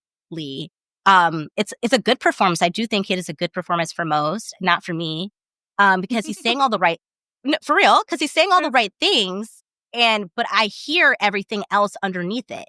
It's not like he's not saying that at all. Like, he's saying like, oh, I support your career, but also like sending her documentaries on how tours dismantle relationships. It's very emotionally manipulative. Yeah. It's same thing like what Jaleesa just said about like Carl Lindsay. And it's crazy how people, like how we see it very clearly, how those relationships parallel each other. Carl, like Lindsay kept saying to Carl, you've known me for 10 years. This is how I've been the entire time. And now all of a sudden you want me to be soft and tender, being blindly supportive. And same thing with Paige. You met me hyper independent. You know how much I love New York. You know how much I love my career. And now all of a sudden you're like, this is too much. And it's just like these men, on those Bravo shows, they get away with too much. And everyone's always like, well, why don't you just change for him and give up your life? Yeah. They want the illusion of a strong woman, but they don't want to actually deal with what comes with being with those strong women. Exactly. Jaleesa. That is it's so true. And it's just so frustrating because she's trying to be so honest about her feelings, and he's acting like he's listening, but he already has a response in the chamber of, like, you know what I mean? He's not actually taking in what she's saying. He's so fixated on being the person, even in that moment of problem solving, where she's not trying to, like, she's just wanting to talk back and forth. It's not about like problem solving. Like, she knows who she is. She knows what she wants. And I feel like that entire conversation, she was trying to actually have him say what he genuinely wants. She just wanted an honest conversation, good or bad. And he was not having an honest conversation. He was having a very, like, I felt like we were in a business meeting. It was, yeah. We saw the conversation he had with Austin about, like, you know, all right, it's always you. It's never me. And you know what? I want to dissolve you don't understand my sobriety. Meanwhile, you're drunk as you're talking to me about that. And then it's like, I also want to just take my business from you. Like, he's just like, this is how Craig acts in every single one of his relationship. And it's just, it was kind of sad to see. Like, you can tell like how defeated Paige looked. And that was just like really hard to watch. And it's like, thank goodness she got out of that relationship, or else that man would have beaten her down to the point where she wouldn't have been as strong. And like, that's really unfortunate. And that after show was very eye-opening to the fact that, like, and again, hindsight is 2020, and she probably didn't realize it was happening, but she probably just didn't know why she felt bad, which is a part of anxiety. And like, anytime anything good happened to her, it was somehow centered around him in some, like, it went, like, something, it would get redirected back to him. Or if they were going, like, I know she said if they were going to like a friend's wedding or an event, it's almost like he purposely wanted to make her have a bad time. Like, and she's just angry. Like, it just seems like she was always like walking on eggshells with him. And that's not her. She's not that type of person. Kyle with his DJ. And she can do, exactly. And the thing is, she can all these men are the same on that show. And the thing is, I think to your point, like him saying, I'm going to move to New York, it's probably scared her, because it's like, she was able to at least have, like, she was like, I can do this for like a month, or I can do this for like, for forever. No. That is, that's so true. No. I feel bad for her. Amanda's next. Yeah. How do we get Amanda out? Free her. Free all of them. Like, because Jesus. Amanda also, like, just like Paige was saying, how your body tells you. Paige's body was shutting down. Yeah. And Amanda's body shuts down too. Last season, hers was shutting down too. She had hormonal acne. Like, it's, your body is literally screaming for you that this is not a safe situation. Yeah. No, when Paige was like, my arms hurt. I'm like, you're probably, like, you're manifesting what's happening. And Craig's just like, you're fine. Oh my God, that's such a good he call just like out. he just kind of blew it off. Like, he wasn't even thinking like, oh, like, her what's going on. Her body is so tense because she really needs him to have this conversation with Kyle, because it like, this is very important to her. It's more than the stupid like seltzer versus seltzer situation. This is her. She really, and I wrote this down too, like Paige really, again, they have the different sets of values. Paige really values family. Paige really values friends, like truly. And she's not willing to lose that for anything. Yeah. Like and that's why I believe that this whole thing and the way that Craig handled it was just the thing that just like made her take off the rose-colored glasses, the things that she's been pushing under the rug, and then all those other little things that she's been like, it all came flooding out, and then to a point where she just probably was like, I can't do this. Like, I can't. She sees the whole pile of everything that's been the last few years, and she's probably like, this is not fixable. And this it's is not worth it. livable. Like, she said something that during the beach conversation with Kyle, I don't know if it was at the beach or in the confessionals about the beach, where she was like, I don't know, like once she said, I told Craig, I think that's another one of her frustrations. It's like, I did tell Craig that this was a bad idea, but if you were going to do it, to talk to you about it. And so what was very eye-opening to me was the fact that she couldn't be sure if Craig was completely honest. Like, because when Kyle said all the stuff that he said, like, no, I did say X, Y, and Z. I think she did take that in. And she did consider, did Craig tell me the whole fucking truth? Yeah. She probably told Kyle, she's like, show me all those text messages too. Yeah. And that's the one thing, Pate, like, when, if you make an, like, she might not say it in the moment, but I think she thinks about it. And she, like, evaluates it. And she's, and maybe later that's when she's going to be like, that motherfucker lied. Like, he lied. You, at that dinner table, there was a moment in her face that you could tell that she was revisiting all the things. And I think the moment happened when Amanda stepped in and defended Kyle to Paige. I think that really was just like that. Okay, yeah, that was. Yeah. You can see it in her face, just as being like almost like everything replaying in her head and being like, oh, something's not right here, and I need to reevaluate. Oh boy, and it goes back to my. Like, it just goes back to my theory of like she in the beginning of the relationship, I think she believed him at face value, and that's why I think that he might have been the person that made her feel like there was a real confirmation about the Lindsay leaking the story stuff. And then to find out, like, when she's in the kitchen in last season and Lindsay was like, actually it was Danielle. And then Danielle confirmed that it was her. And her being like, she tried to move past that very quick because, again, why would she not even really want to address the Danielle thing if she confirmed it? If it not be like, Craig's the one who he promised me it was her. And I went on a limb and now I'm embarrassed. But even then, she was like, she kept being like, well, why would Lindsay tell me that? So I could be mad at Danielle. It's just like, well, because at that point she was still, I know exactly. At that point she was still trying to justify, like, is there some way that like this is that she's? That's a good point. Like, you know what I mean? That's a good point. It's just like God, but then back to your main point, Shirla. It's like she did so much hiding and stuff for him that now it's like you let him get away with it so much. Now it's backfiring on you. Same with you, Kyle. Like, it was good when it was on someone else. Now it's not. Now it's on you. And how does it feel? And this is where you get your frustration comes in, because they did all that Lindsay PR, and now you're telling us, like, we all see how Craig is based off of the other show, but you guys did all this about how he's a change man and all that stuff, and now you're going to tell us that, oh, he's manipulative and all that stuff. It's like, okay, but how did he go from being the best man to I will never talk crap about him because he was the best boyfriend in your statement, to now he's the worst human being on earth? And now I saw believe you. Yeah, the thing is, it's like you were still even trying to protect him even to the end, which is like noble. Like, I feel like she was like, I don't want it to be drama filled. Like, I don't want to be Scandival. I don't want to be any of these other Lindsay and Carl. I don't want to be a Katie and Schwartz. Like, I just want this to be like be ended in like it be peaceful, and I can get that. And unfortunately, she's still underestimated the fact that man needs to always be the hero, needs to always be the victim, and it wasn't. The relationship didn't end on his terms. So, you were going to be just another fatality. And now this is playing out on 2 shows. Like, I'm just so... And Like, also, that's actually a good point, though, because I did see in the after show with on for Southern Charm, Shep and Austin had an after show confessional thingy, and Shep is like, I hate Shep.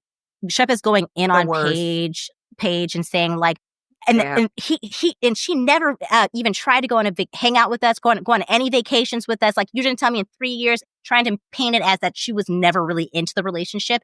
Then we go into Summer House. Even Miss Pat, real quick, like even Miss Pat was like, "Well, she never tried." Like, Yeah. I didn't love that. But then I you hate see in women. this then you see in the Sorry. episode, and Paige doesn't even know this, so I'm so happy that she actually accidentally addresses what Shep and Austin's in. Oh, with she Patricia did? she didn't address it, but she accidentally addressed it Oh. because in the sense of she said, and they obviously they filmed this before this aired, so neither party would have known what the other was going to say. But she was like when I first started this relationship with you, I wasn't as busy. Now I have all the tours. I literally don't have time to sit on the back porch with you. And I don't have time to go on vacations like I used to, like, because I'm so busy. She asked and answered.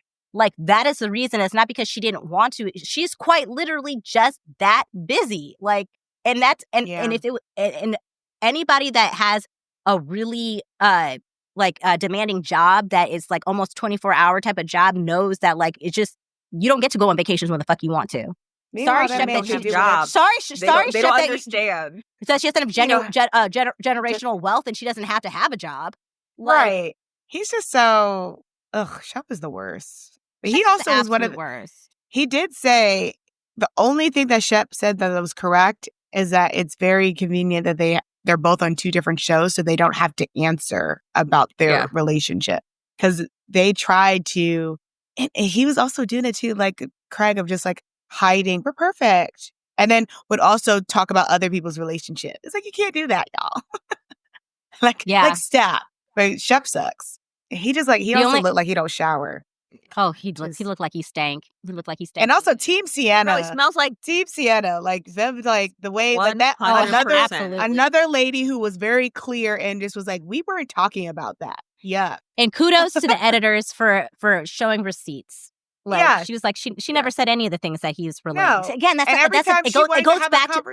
Oh, sorry. I was just saying I was just saying it goes back to like Jesse, Shep. They say they tell their own versions of what's happening. It's not fair. Mm-hmm. And so then all the other have it on film. And just like the Lexi case and Sienna case, the women of the shows do not, one, give them the benefit of the doubt, or do not even at least Madison did a little bit with Sienna being like, okay, let's talk about it. But like the Summer House girls, it's like, you're not giving Lexi a safe space to then talk about it. And then you contribute to that narrative of the woman being blindsided at the end of the day. Because it's like, so you had all these conversations with Jesse and not one of you guys, I don't care if I'm new or not, you're in this summer house with me every single weekend. And if you are a girl's girl, you would understand what Jesse's doing and not want that to happen to another girl, whether you know her or not. So it's like, that's like my frustration. Like, damn, give Sister House heads up and not let her look stupid on TV. I am praying that they get their shit together when whatever is going to happen. I'm praying because I'm like, please just surprise me. I'm not saying just surprise me. They better rip Jesse to and they should be ripping Jesse to shreds at the reunion. If you, Yes, I just don't want to. I don't want to continue to talk shit about Sierra, but I fear I'm going to have to. Yeah. I don't want to. She needs to like be like, hey, I've experienced something like this a couple times now. Like, FYI, but she's just willing to let Lexi look a fool too. If it ain't their friend, it's above me, is what they say. It's so like, annoying and frustrating. An unequivocal girl's girl. Exactly. It's like, unless it's happening to one of us, then it's like, it's not, let her be embarrassed. It just like doesn't make sense to me at all. And like that is as much as like, I want to get over that, but it was just like, they are selective girls. And I'm just like, I can't just like unsee that. And it makes me sad for Lexi. And like, maybe I take back, I still don't think you should ever take it out on the woman, but maybe that's where Lexi's frustration came in when she yelled at Sierra. Like, you knew, as a woman, why didn't you come to me? Yeah. Yeah. I don't That know. makes sense. I don't know. I'm on the fence on everything. I need more information. I will be getting that soon, and I'll be making my final decision on if all I know is Jesse ain't it for me right now. No, you I are can right. tell you that. I'm not, like, for me, I was like neutral in terms of just like, whatever. I'm with you on Jesse needs to handle it better, but I'm on the team of these women need to start calling these men out in the moment on the shows versus just sitting back and letting another woman get embarrassed on TV. Yeah. Yeah. It's just like, it's not fair to them. Like, and Or this is why don't the have them on don't have them on in the house. I agree. If you don't, but this is why those men keep doing it, because they keep getting a pass and they'll do it to another woman again because they don't get their shit called out or rocked, like Wes did. Wes got his shit called out only because it happened to Sierra. Yeah. That's the only reason. Correct, because the same goddamn thing happened to Lindsay and no one cared. Not even Danielle. Danielle's a word. Exactly. No, Danielle cared. She took she took a glass to the chest. She did, but now she out here embarrassing Lindsay again. Thank you. I wanted to thank you for bringing that up because I did quickly want to touch because there was one more thing that pissed me off about Danielle, and then we'll be done with that hoe for the rest of the podcast, hopeful or the season, hopefully. Have to laugh off camera. This Sorry. well, Just one more thing? Right. several. So this dumb dirty hoe. This is not a sponsorship, by the way. Just put our Celsius. The Celsius. Okay. We ain't getting paid for that. Lindsay will tell you, zip it up. Exactly. Cutting it out just in case. I'm just kidding. I don't know. We'll see. But no, when we're at the beach, by the way, we're not starting all over because we pretty much covered both of the episodes back and forth. Sorry, we did. We went all over the place. I don't care. We can do what we want.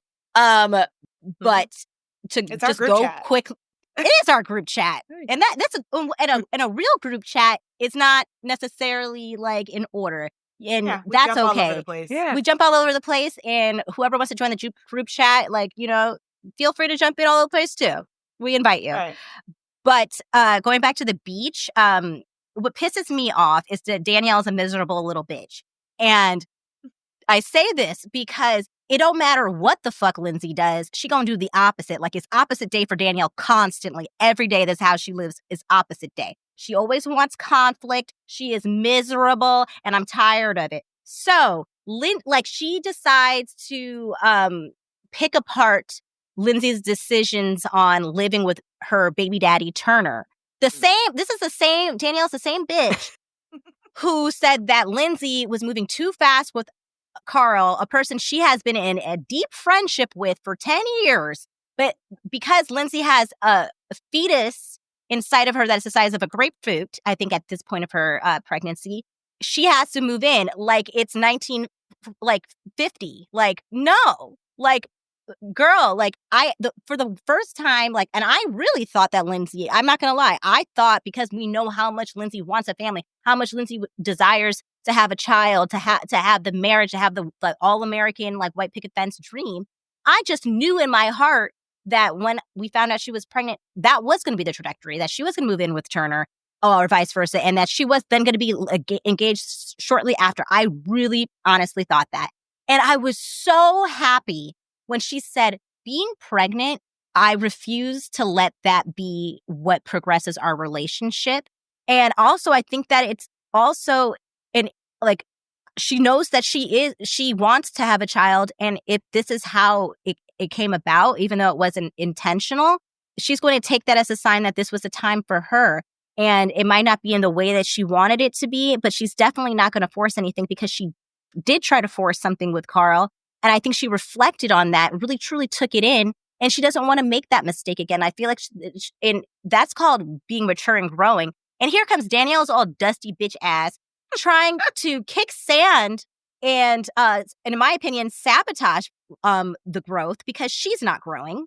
And she honestly, I think that and I know she knows that that's not a good idea, but she's like, I need something to talk about because I need to get back on this show. And she'll do it at any means necessary, even if it's like guiding Lindsay into the wrong decision. I think that she is a despicable human being that should never be on television a day again in her life, because she is a menace to society. And that's what it is. Yeah. It is what it is. I am 10 toes down for you when it comes to that. It actually really pisses me off because for a person to be pregnant and being strong enough to say, I really enjoy what we're doing right now, and we've had those conversations, and I feel really secure that I don't need him, whether he wants to stay or not, to be able to do this. And for you to make me, who's already pregnant in this moment, have doubts about that and then try to put insecurities in my head. I just don't want you to be a single momming it up like that's a bad thing. My mom was a single mom and she did a fabulous job. She didn't need Larry. She didn't need Larry. Actually, it probably would have been a detriment. No, I'm not trying to talk shit. But No, it's true. But to be honest with you, like that having the two parents sometimes raising somebody is not necessarily the best situation. If it, you know what I mean? Especially if you're not like always fighting, if it's not loving. But I think that's also why both Lindsay and Paige trigger Danielle so much because she always got a lot to say about both of them in their situation. She is so like, oh, you guys are choosing she's so male centered. Like, it's just so gross to watch where it's just like, why aren't you doing everything that the man wants you to do?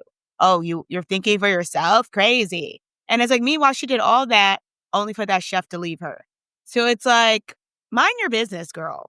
Yeah, exactly. The timeline when she moved in with her boyfriend clearly didn't work. Like, so who is she to tell Lindsay? And like you said, Pia, Lindsay wanted a baby. So whether Turner's in the picture or not, like Lindsay seems like she's fine. Like she's good moving forward regardless. And that bothers Danielle in a way. And she also wants to be in the middle of the relationship. It's very weird. It doesn't. Danielle never, to me, seems like she is coming from just a concerned friend or a loving place, which is what pisses me off. It's coming from I'm right, my way is right place, and that has nothing to do with concern, love, or anything genuine. But ego. It's just all ego driven, and it's all like, again, she's a miserable human being, and I just don't know how any honestly, she is a friend to no one. She's a friend to no one. Like, I was just about to ask that. Like, I wonder is there anybody on this earth that Danielle's like, that's my friend? Well, she probably says that about a lot of people. Now that she act like they're her friends. Like, she actually feels it to where it's just like, that is my friend. Or where she supports her friends in what they choose, regardless of what she thinks they should choose. Yeah, that's a great point. I feel like she views you can only be my friend if I see you how you should be like acting. Like, you need to act the way that I want you. Yeah, that's not a friend. That's not a friend. You have to, like, I'm not saying that friends are not allowed to voice concerns or try to have honest conversations with you. But I also think that you have to, if you are that friend trying to give your friend advice, you have to be okay with them not taking advice because it's just advice and no one has to take anybody's advice. And also say it once to let it go. And even if your advice turns out to be correct, who cares? Who cares? She's going to rub it in your face. She can't wait for her to be correct. Like, oh my God, like, you were right. Oh, fucking K. Like, sometimes people need to learn lessons. And Lindsay, I think it was the best thing that happened to her was going through something so, like, humiliating and, and also her learning that she was, like, ignoring some of the signs. And, like, again, like, I'm not going to be like she wasn't blindsided, but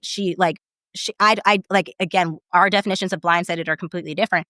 But I do think that she took this moment to really grow from it. And the fact that Miss Speedy Gonzalez, Danielle, is saying, like, you were moving too fast now with Carl, and then now she's not moving fast enough with Turner is, like, absolutely insane. And I thought Lindsay said, stay out of her shit. Like, you still are doing it. You took one summer off from doing it. And then all of a sudden, we're right back where we started. Like, she don't learn nothing. I need a moment where Danielle comes back just for Paige to kind of cuss her out. I would love for Paige to cuss. Now that Paige and Lindsay are friends, I feel like to have a Paige on your side, she like, ooh, that'd be great. Let her have it. Let her have it. And Paige low-key did go in on a Danielle at one point and being like, where did she say, like, they went? I forgot where Paige went at her, but they did. Oh, I think it was about Gabby. Oh, yes. Oh, yeah. Where you're a CEO. Oh, yeah. Like, your Yeah. friend, like, I don't even know, like, we're not even as close as you guys claim to be. Like, that's what Paige said, because, like, Gabby was crying because Oh, yeah. I because remember. Danielle snaked Balloon Man. the Oh, balloon yeah. man from her. Gabby also need to step her game up because what? I know. I know I'm feeling sad. Like, we don't, and I guess it's the editing too, where it's like, we never see her. She doesn't have conversations with anybody at all. And it's not looking good for sis. The only time I was like, I did write down in episode 6. Yeah, episode 6, when everybody, after Kyle and Craig had the non-conversation about the conversation that they wanted to have for a really long time, and everyone went out except for them. Gabby was, well, all the guys did, I should say, and then Gabby was the only girl. And then they came back and they had like a nice little time at the house. And she was like, I was like, guys, and she was like, but me too. I was in like, it seemed like she really had a really good time with them. And I wrote down, okay, maybe she is like present, but like, again, there's just so many more interesting things happening that they're not really, like, she's just not providing something that's worth keeping to not being on the editing room floor. Like she might be like present and having like building relationships, but she's not providing any like value though, like storyline wise. This is what she should have been doing. Like, you had pointed out that she said, I didn't get close to Lexi until the middle of the season. Why? You should have been close to Lexi. Yeah. And then you would have been in all the tea with her and Jesse and Lexi. And you've been a newcomer. So like right now, people only see you as Lindsay's friend.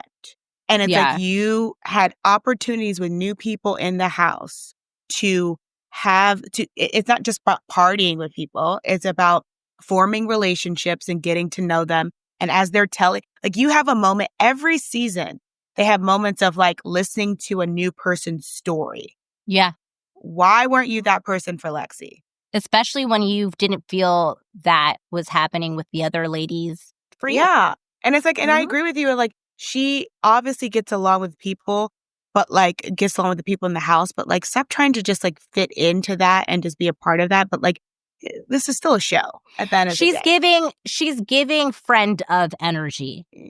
Yes. It's all very surface. Like, it's fun, but it's surface. There's no going deeper with anybody. There's nothing she's not a person that it doesn't feel like deep friendship. We don't follow her story.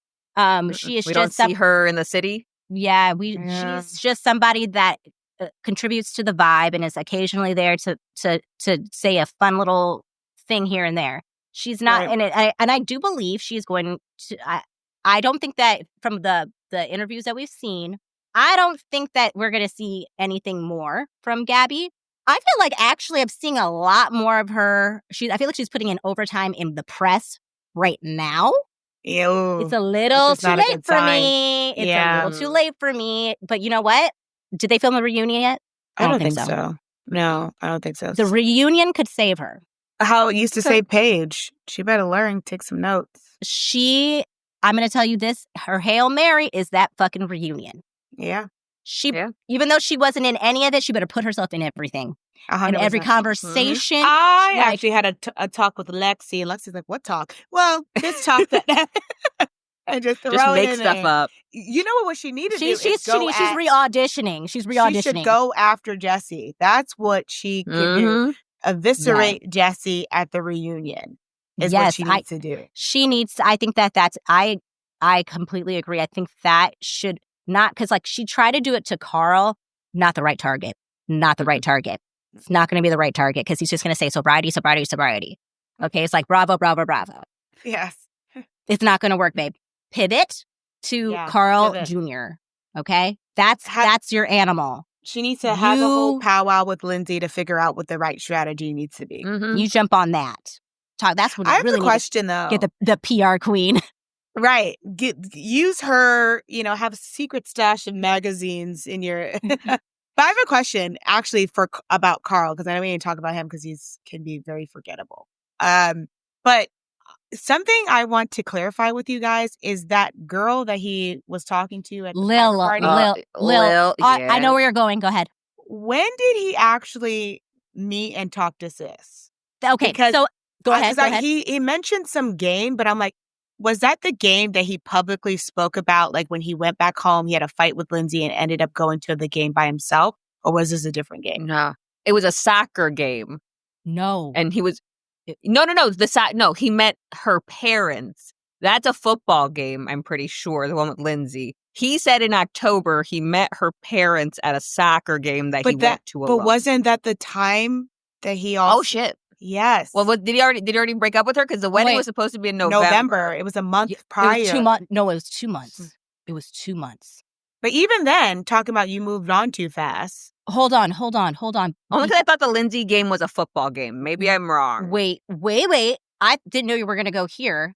But now that we're here, Lindsay, in the preview, Lindsay accused Carl of talking to somebody while they were in a relationship.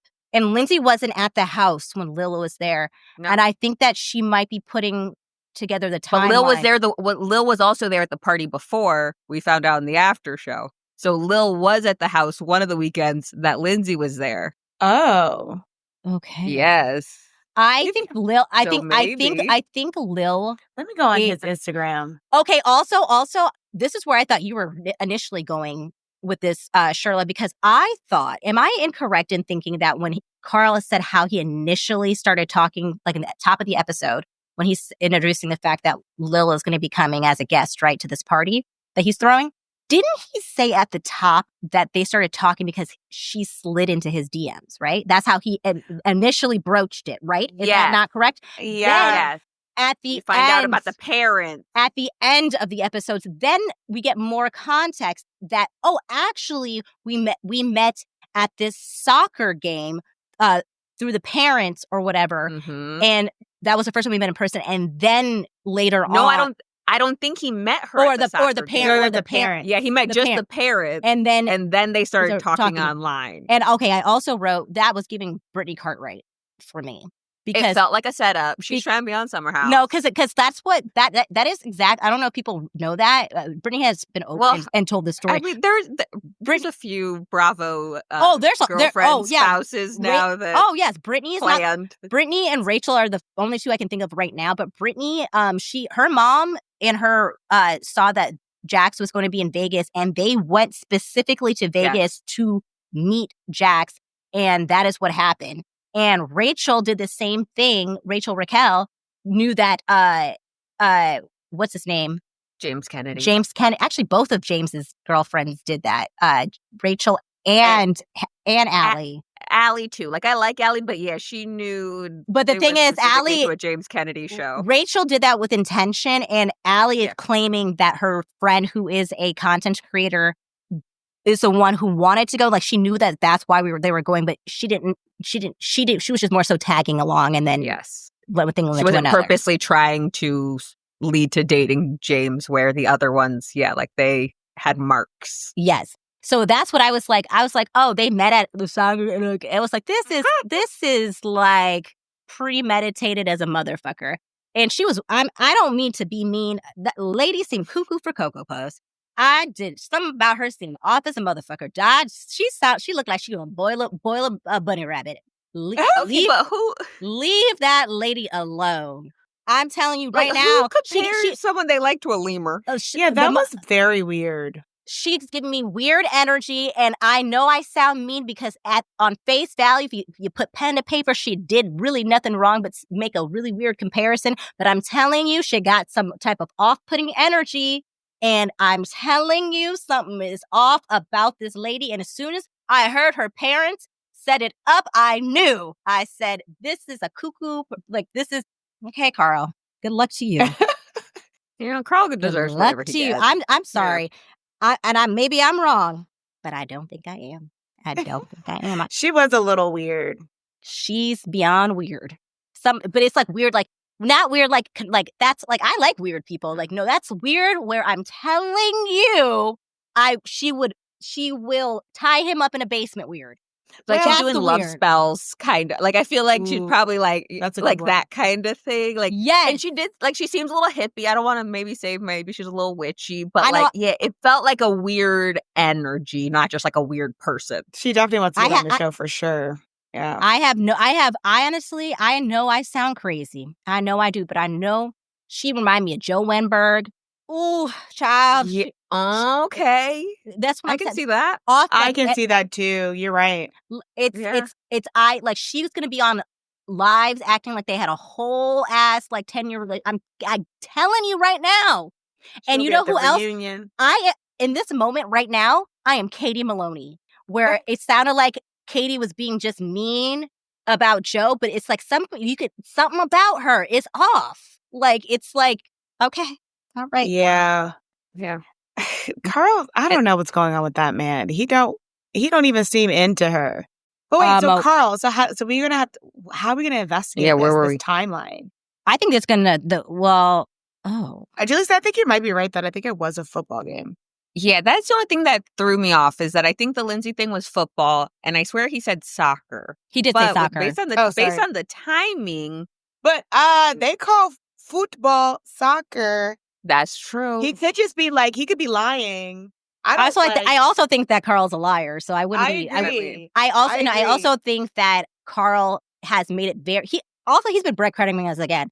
Actually, rewind. We have always said this about Carl. He always, like, in a lot of most of these Bravo men, they always want to be. They have to be the victims or the heroes in the situation, and he's been really going out of his way to say, I haven't had sex in a year. The last person I had sex with was Lindsay. Were you having an emotional affair, though? Yeah. Yeah. Yeah. Like he acts like he was a monk. He was still talking to women. Okay, you didn't have sex, but like you've been out there talking and flirting. And honestly, he probably just did not do that just so he can say that he hasn't had sex with anybody on TV. And this whole mopey thing, like, I don't know if it does feel a little heavy-handed for a person who was 10 toes down when he brought those cameras in to break up with her. Mopey now. Same thing with his business. Like, you know what? Thank you, Lindsay, for, telling me that it wasn't an idea. And now your business is still not up. You're actually asking me for money. Yeah, that's crazy. Like, what did he go back and change? So the business plan was even worse before? And then he wondered why Lindsay wasn't into it? No. We already told you brick and mortar don't work. She told you brick and mortar don't work. The whole world told you brick and mortar don't work, and now you you're still saying brick and mortar. Yeah, now you're asking us for money. Now you want money to build your bricks? I don't think so. Right? No, sir. Not for some. You better ask Lil for some money because it's not going to be from me. I just also we talked about this too, with how people went up in arms about Lindsay because that man ain't come with her with an actual plan. He's just literally for him to say, actually, Lindsay was correct. I didn't have a plan then, and now I do. Right. That's all that lady. She was like, what's your...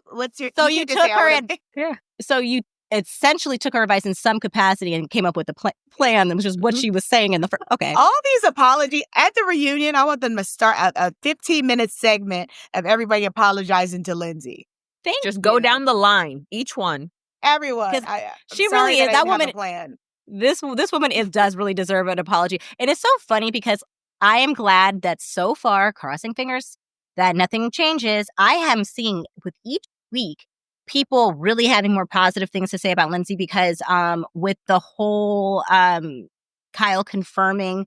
And again, he's so mad at Craig that he was willing to throw himself under the bus with that one and by confirming that. Insane. And by the way, he was kicked out. And there's no ifs, ands about it. He was kicked out. And I love the fact that everybody was like, wait a second.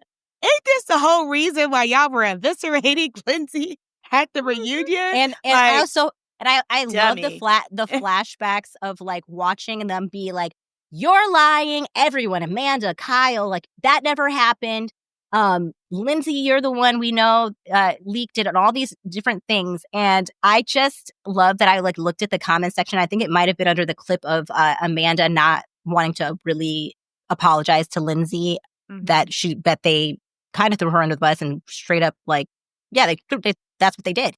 And then people would be like, but hold on. No, justice for Lindsay. Because that doesn't even make any sense. Justice for fucking... No. Yeah. No, because I think what's pissing people off is y'all also had us out here saying she's a liar. Not us, though. Y'all be easy. Not us. Other us. Never would, and never could be us. We don't switch up on people.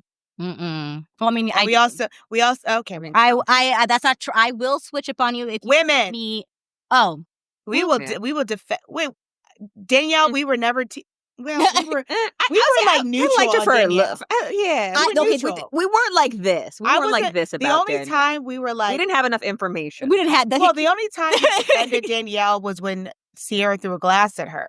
Should not have done that. Yes. And then again, to your point, Jalissa, we didn't have enough information to see the crazy until her and Lindsay got in that fight. But even when her and Lindsay got in that fight, we were like, we can never be on Danielle's side because there's got to be something she did.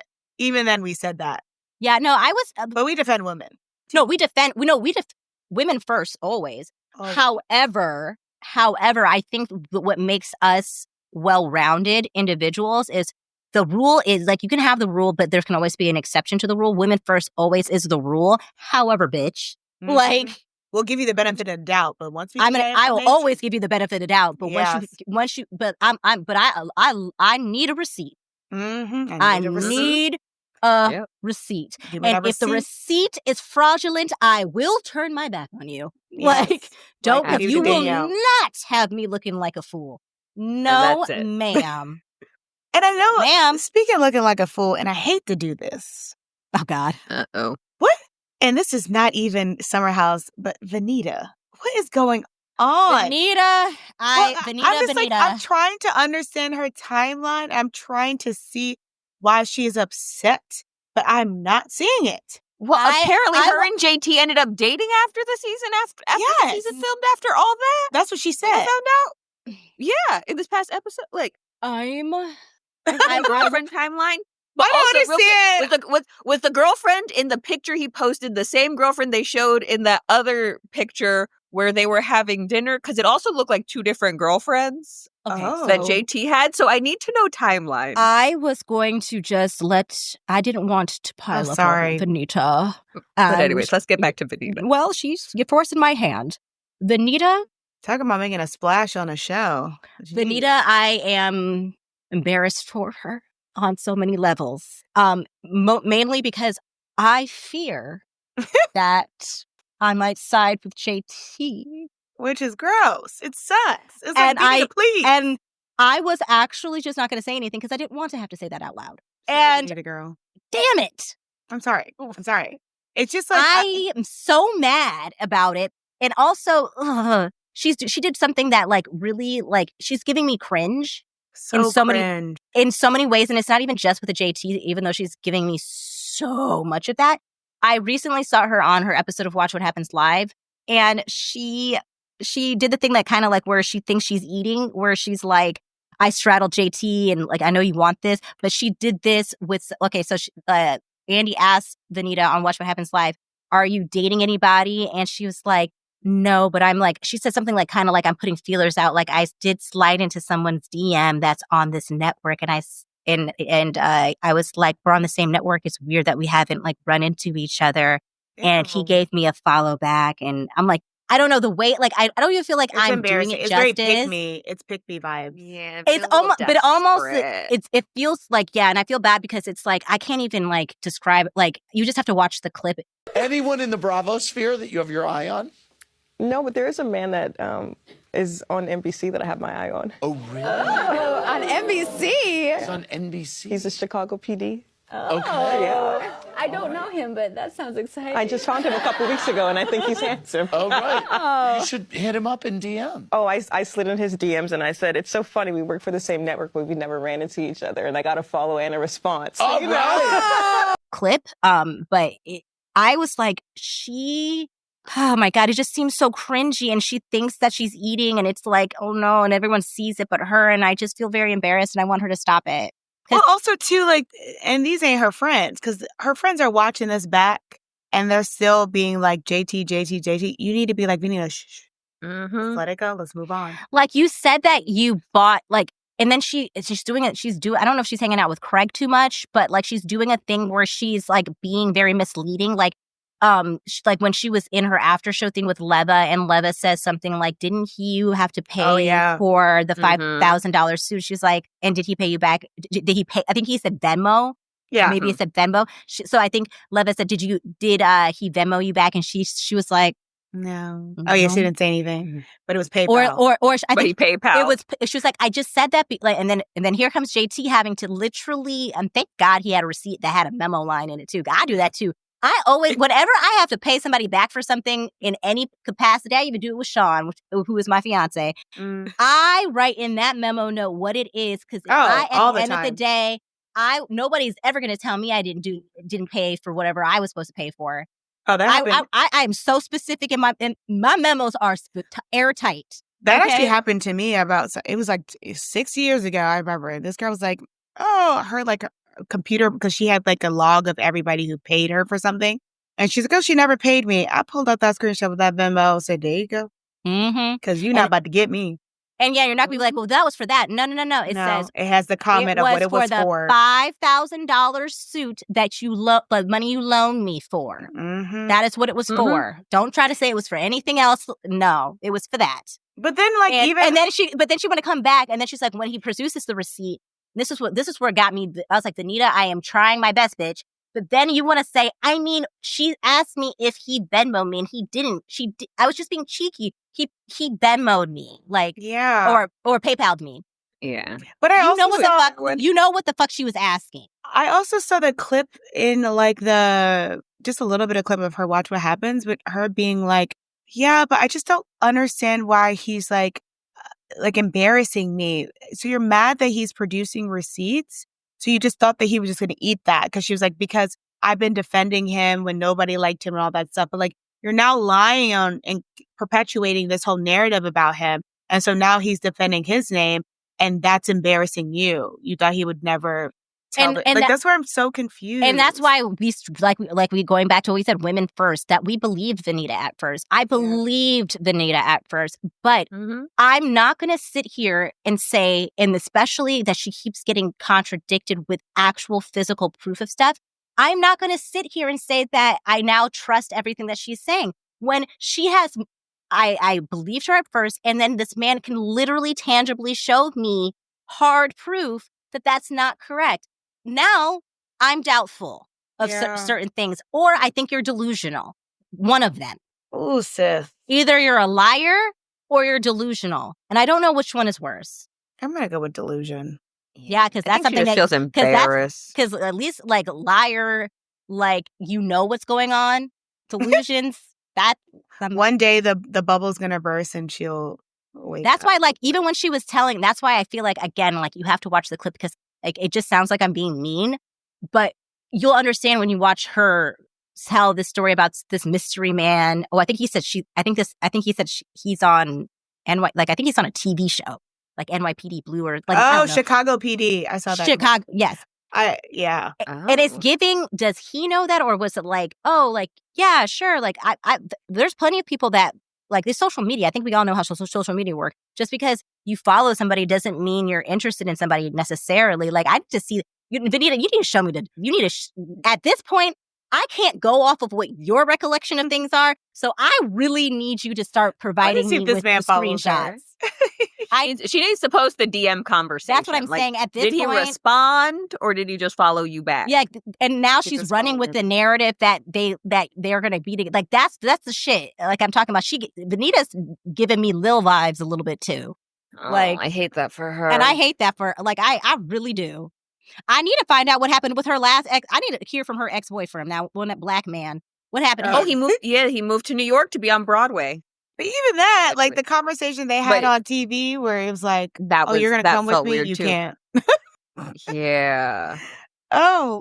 Which it seems odd because like she's in New York all the time. So like if he wanted to continue that relationship, they could have had a Craig and Paige situation gone back and forth. I hate that. Because like I feel like, I don't know if it's like she doesn't have enough like life experience or like dating experience, which is like, because it feels like the way in which this whole JT and how she's presenting everything in the media about this feels very adolescent, like stuff that I like remember doing when I was like in my teenage years, or even really, or like not even know if it like not even my 20s, like my like teens / maybe like tops 20, like, you know what I mean? Like it seems very like juvenile the way she's behaving, and like a part like where like you think one thing is happening when you're talking to a guy when you're like a teenager, and that's what's fucking happening. Like, he's in love with me. And you're like, no, he's not. No, he's bored and he's hanging out with you. I wonder how much she's dated. Like how many relationships has she had? Because it all feels very immature. Vanita Chow. Crazy. Whoever this person is that Vanita is like contacting on the wide world of NBC network, like that was also crazy. Like, okay, I just feel like the phrasing is like, we're on the same network, which is NBC, which, Vanita, Everyone's on that network. Billion shows on NBC or under NBC, like, and we haven't ran into each other. Like, I didn't realize you were on that many red carpets and like going to that many NBC events to like feel like you know every person on the NBC roster. It was like a really weird opening flirtatious line. I don't know. Like, I need somebody who is Vanita's friend to just say, zip it, please. That to me. Yeah. Tell me all that. Like, let's figure out how, like, Jaleeza, you're right. Like, she's embarrassed and it's almost like she keeps trying to cover up and spin the narrative. Like, even when she was like, they're shooting out of timeline. You were better off not saying that, because now every clip, production's doing this on purpose. Every clip is like, my girlfriend. And you're in the room. And also, like, God, like, why did you have to do the whole thing? Like, there was no cameras in there. Like, we didn't have to know that you said what you said. Like, why did you straddle do this? him? Like, it's just. And then you said, you know, you want this, and then he removed you. He removed you, and then essentially said, "No, I do not." Oh my God, I wanna cry. But also the fact that you divulged this information on your own. You would have to water. We didn't need to know that. I don't need to know that. Like, take that to the grave. And honey, we've all had rejection in some way, but I'm not going to go tell everybody about it. Especially if Nene used to say, was there a camera there? Did the cameras catch it? Because when Portia, I was like, well, you be fighting too off camera. Yeah. I would have been like, JT said, she straddled me. I'd be like, I don't know what he's talking about. You have footage? But JT didn't even say it until after Vanita brought it up. So the producers then asked. Yeah. Well, nobody would have never known. The thing is, Vanita, this is why I'm having a real, real hard time, like, even feeling bad for her, because she made this whole mess herself. Because one is like, she wanted to paint, because she was rejected. If this is what it feels like, because she was rejected, it feels like she wanted to paint JT into a bad guy because it was easy to at the time, because everybody else was already doing that for her. Right. But then she took it too far and started really taking creative liberties with the narrative, acting as if like this man couldn't produce the receipts. And she almost got away with it until she went too fucking far, because the man quit the whole show, stopped coming, because he was tired of the lies by Craig that we find, like, there is no footage of him calling Miss Patricia a bitch. Vanita, like, it's just like, I feel so bad, because I was like, this man, I actually really didn't like him in his prior season. And I do feel like he's a deceptive human being, and I just didn't like him. And so it was very easy for me to believe the narrative that was being put out before the show actually aired. But I'm also a person that's willing to be like, if you present me with things and evidence, I'm willing to change if what I formerly believed no longer makes sense. And I think that is a good thing about all three of us. It's like, he presented me with tangible evidence, and I cannot refute it. Exactly. Yeah. But, Now, if she can counter, I'm ears, all open ears. Like, again. Yeah, because that reunion, please don't embarrass us more. Getting your phone. And it's like, what receipts are you about to get? It better be good. Yeah. I need it to be good. Yeah, I think that she wrote them. She texted them herself. Oh, gosh. She's just spoofing his number. Yes. And he's like, I never wrote these paragraphs. Right. And then say, like, you deleted it. Like, oh my God. I don't trust her anymore. I don't trust her anymore. She's lost my trust. Yeah, I feel bad. I really, and you know what? I really, for solidarity as a woman, and especially a woman of color, I was just gonna not talk about it. Oh, dang. Sorry, girl. But it's girl chat. But the thing is, if it comes up, I wasn't gonna go out of my way to talk about it. Let's put it that way. If it came up, it came up, and it came up. And I agree in terms of like, I need people to stop going to people's comment sections and ripping them to shreds. Just be like, you disagree, but like, let's not pile on to your point. She did this to herself. We could have all been like, okay, let's forget about it, girl. And that storyline Yeah. would have went away. But Yeah. no, Mhm. she just had to keep on keeping on. And the thing is, like, at the end of the day, it's all not that serious because it's like, it's not anything that's going to ruin his life. It's not going to ruin her life. It's just more embarrassing for them. And I also, like, you know, if she could just zip it, like to your point, Shirla, now, everything, this will be forgotten for at least a while, like, until somebody else brings it back up in a couple of years. Wouldn't make sense. But I mean, luckily for her, everybody on that cast just does not like JT. So, Yeah. But the We're problem, going to be on her side by default. but the Yeah. thing is, what people forget is, and that's why people get so comfortable, and that's when people make mistakes, which is what the trope she fell into, is you have to remember, you might be in the bubble of all these people saying the same thing to you, like, you're right, because they hate JT, not really caring about facts. But we as the audience love a receipt. oh, yeah. We love to dig things up. So for a time, yes, you're safe for the 6 months while you while this wasn't airing. You were right, and you got everybody on your side. It's just like with Real Housewives of Beverly Hills. You're gonna see they had the Fox Force 5 before Puppygate was like, oh my God, you're gonna see. Never saw a thing. No. All I saw was the fact that you guys were in the wrong. And you guys continue to do that every season. I'm going to see him as seen. It's always, you're in the wrong. Because they have their group, they have the numbers, you have the numbers, and everybody's saying the same thing and amplifying it. And that's, of course, going to get picked up. But when we actually start seeing it, I'm not stupid. Like, I'm like, he didn't pay you back the $5,000. He literally said, this is my girlfriend. He did it. Like, I don't, like, is production going to flash back to that dinner that they had? Because cameras were there. me, I don't know. I hope The not. dinner with JT, the girlfriend, and Vanita and his mom. Yeah. That one? Yeah. I mean, that'd be nice. Not for sis. Maybe Sure, not for her, but for the audience, it'd be interesting. Because, yeah, she said that dinner that they had came later after And- she straddled him.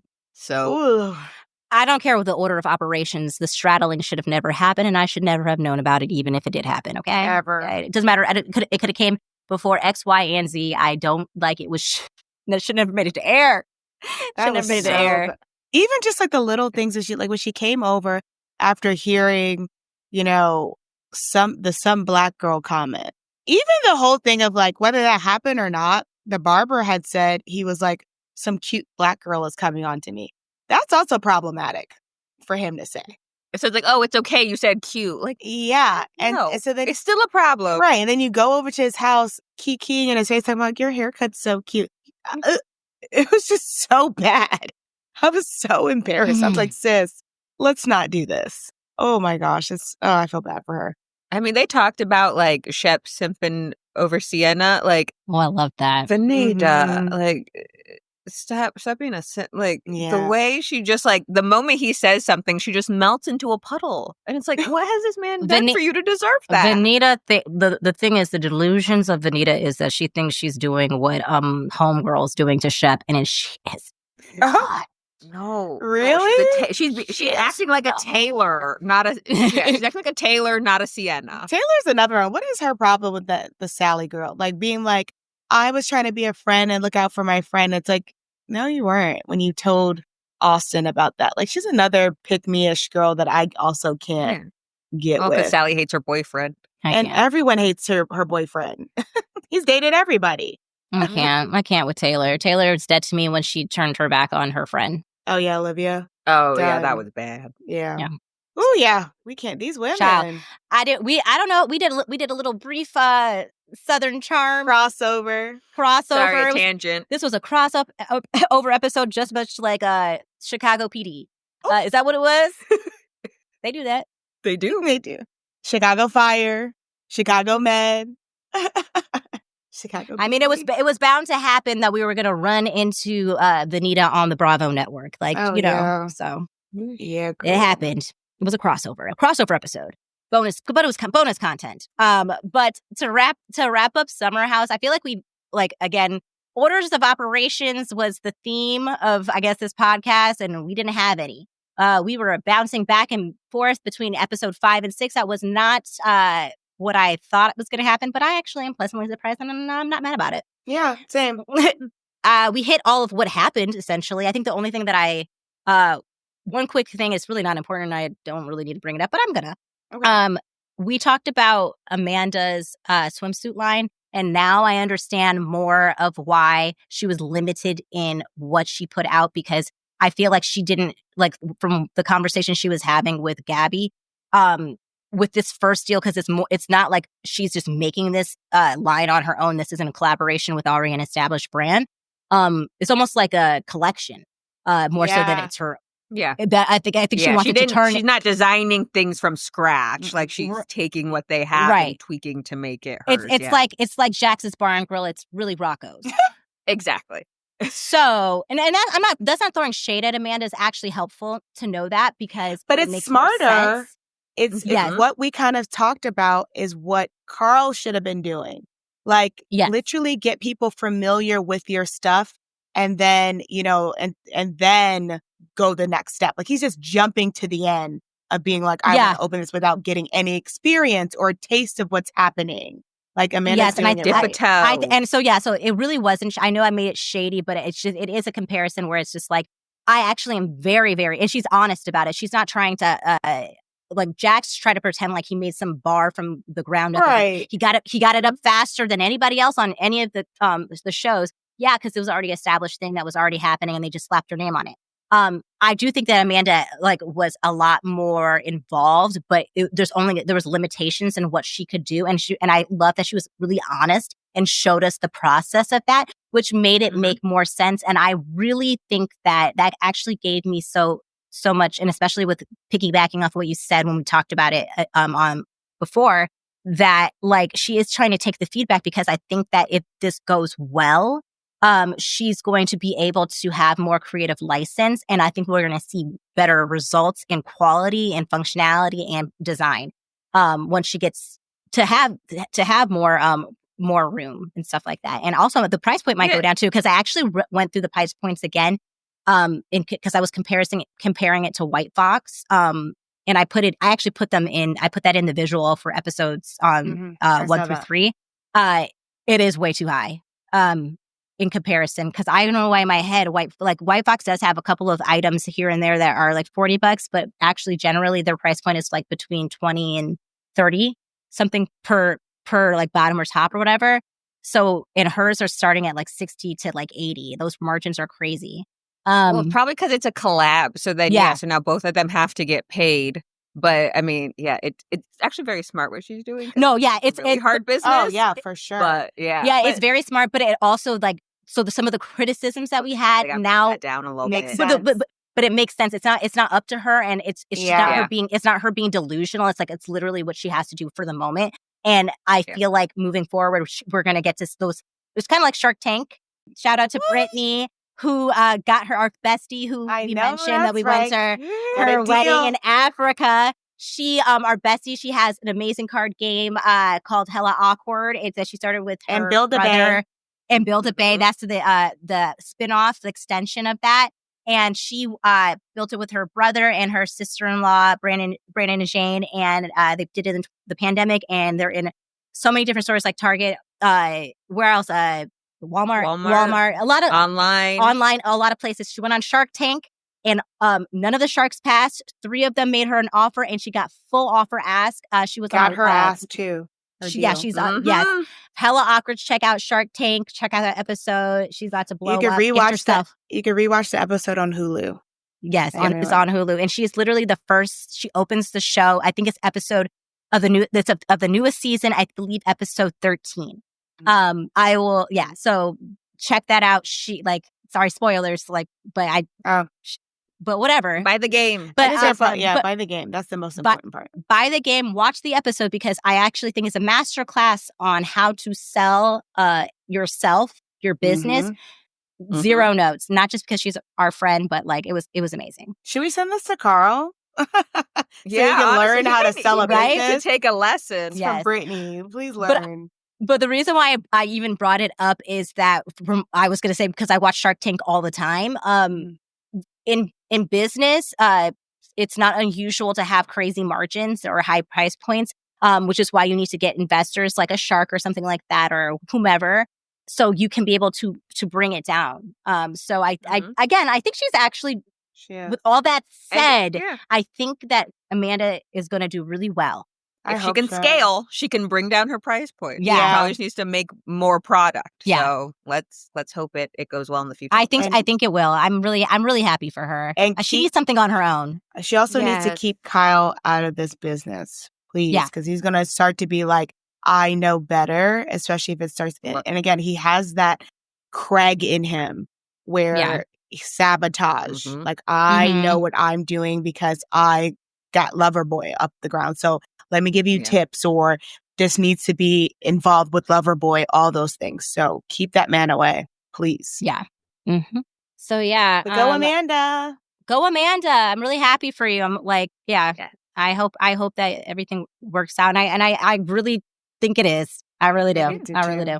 I'm gonna check out the second collection once she tweaks her things. Yeah. But I feel like Amanda, even though Kyle likes to paint Amanda to be lazy, I do think that we never believed that though. Never did. No. He's a workaholic. Exactly. There's a difference. She has his standards of working is an unrealistic and unhealthy one, which is why he binge drinks on the weekends. And I hate when people say that too, because like, listen, I always say that you need to learn how to be efficient with your time. So you should not be working 24/7. That means you're doing something wrong. And Amanda makes beautiful designs and figured out a way how I can just do the designs when I want to do it and then also live my best life. You, on the other hand, don't know how to do that, Kyle. Yes, there are people that he said it's time. There are people that feel like if they're working and you're not, that means you're just not putting in enough work or you're lazy. And to your point, Shirley, no, I'm better at time management. I know I can get all of my workload done in like a fraction of the time it takes you to get yours done. And it doesn't even mean you have more workload. It just means you're just inefficient with time management. Or it could independent. It's just unfair to, especially when he was really pushing the narrative, Kyle, that Amanda was lazy. I don't even think that we knew that she came up with some of the flavors, and she came up with the whole brand. Or she was supporting him while he was doing it. Correct. So there's another job. There was a lot of variables that were being missed and then also depression is depression. It's and sometimes there are moments where maybe you're anxious and also they're not necessarily in the best, healthiest relationship. Kind of like her body was shutting down that one time and Paige's body shutting down with Craig because they're just a ball of anxiety. That could be it too. You're putting this pressure on her and now she's paralyzed on this couch and not wanting to get up and not knowing how to tell you that. And now you're calling her lazy, but she's not lazy. That's true. But there's no winning with you because in your mind, not being lazy is working till the sun comes up, even though she doesn't have to. It's she's supposed to pretend to sketch shit or computer design because you need her to be up with you all night. He sucks. Yeah. He sucks so bad. So over him. Toxic. Toxicness. Yeah. Well, that was a journey. Mm-hmm. And I loved it. I loved every second of it. Every second of it.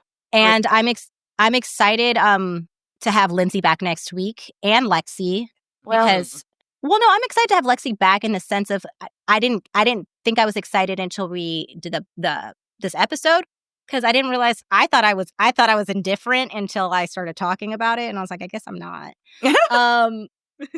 I guess you're right because hopefully we get some understanding of her side and this kind of not blows up but this comes to a head so we can get I just want to know who I'm going to be mad at because right now I know one person for show. I don't think we're ever I don't see me being mad at Lexi. I just it's no I'm not. I don't think I'm going to be mad at Lexi. I'm I don't know if I'm going to be really upset with the ladies in the house. Oh yeah. Mm-hmm. I'm hoping that they surprise me and that they that this is just a lot of editing to make it seem like Sierra's playing into it more. And even though I know we talked about and broke down that there was many points of where they could have stopped this, which I agree. But I'm hoping that maybe they see that before the reunion, before watching this, and they got to see they actually for once did it in the house. That's what I'm hoping. Yeah.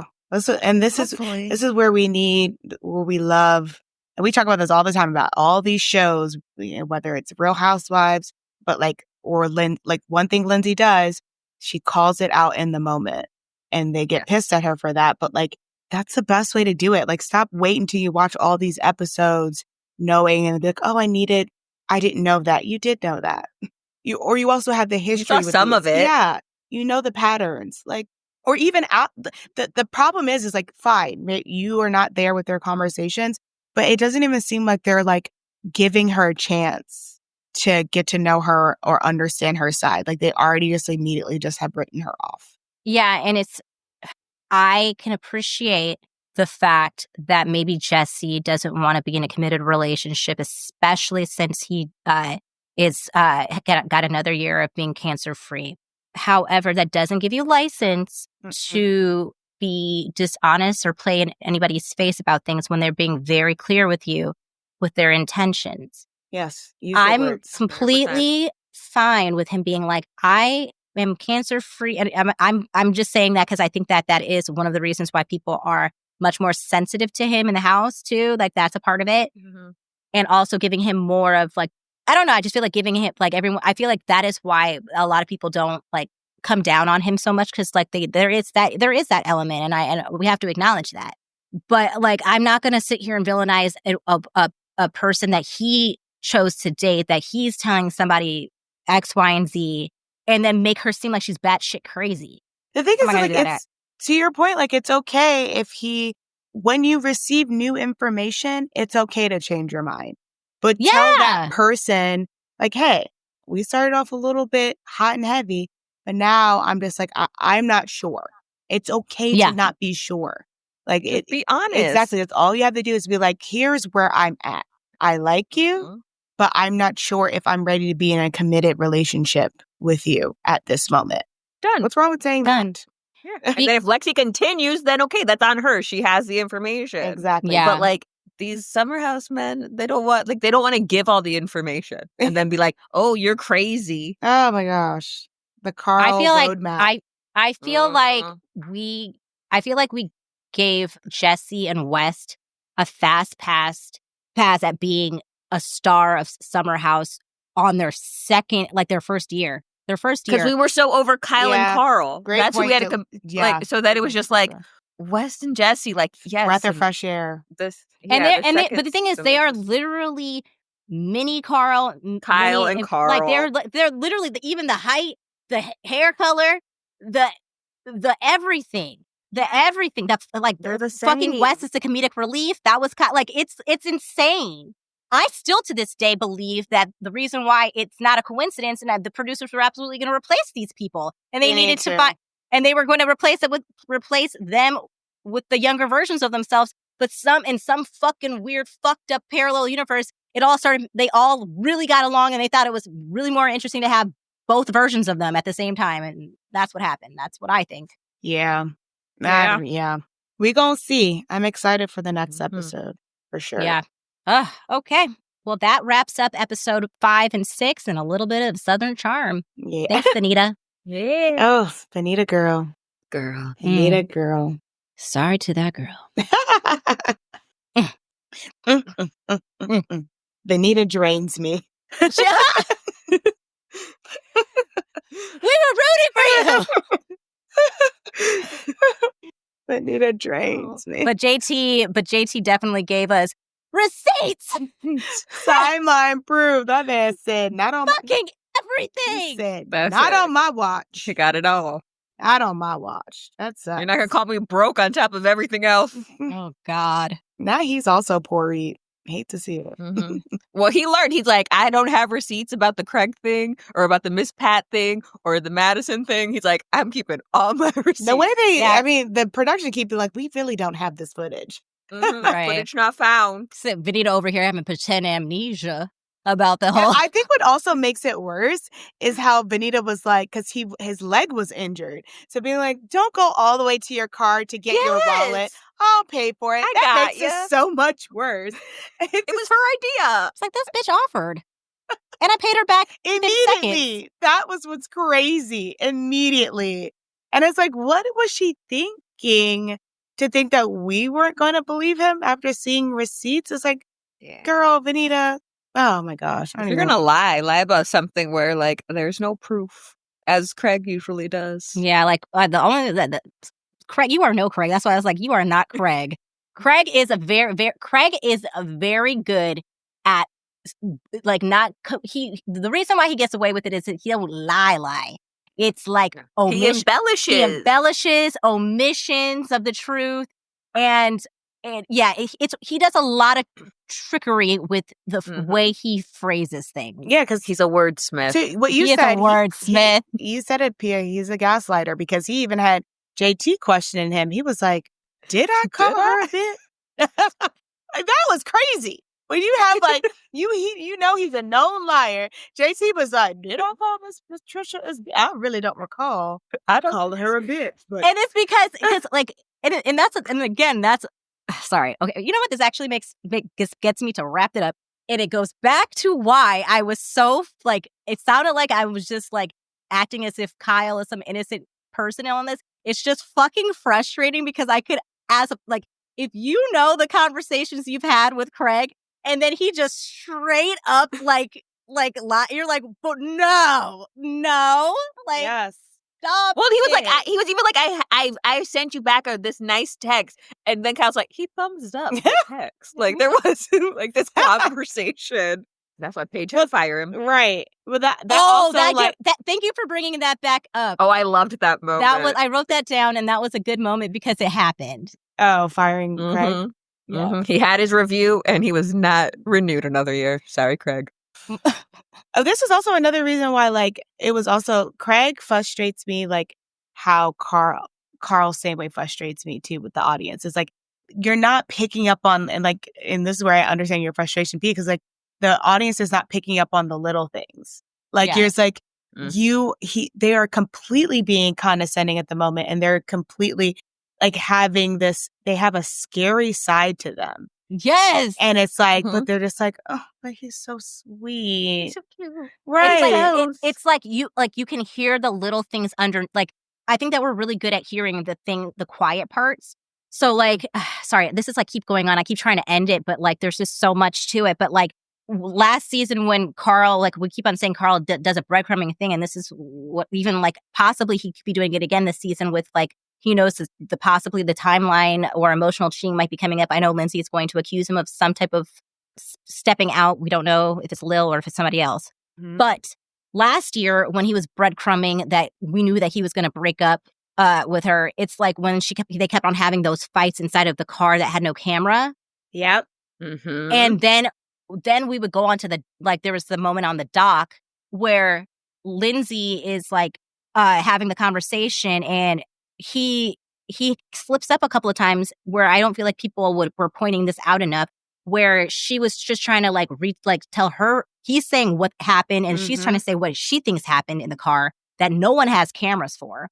And she says, I believe Uber instead of it's a Lyft. Yeah. And then he stops her. It was like, it was a Lyft. And he said it in a way in which you're drunk and you don't remember. Remember. Exactly.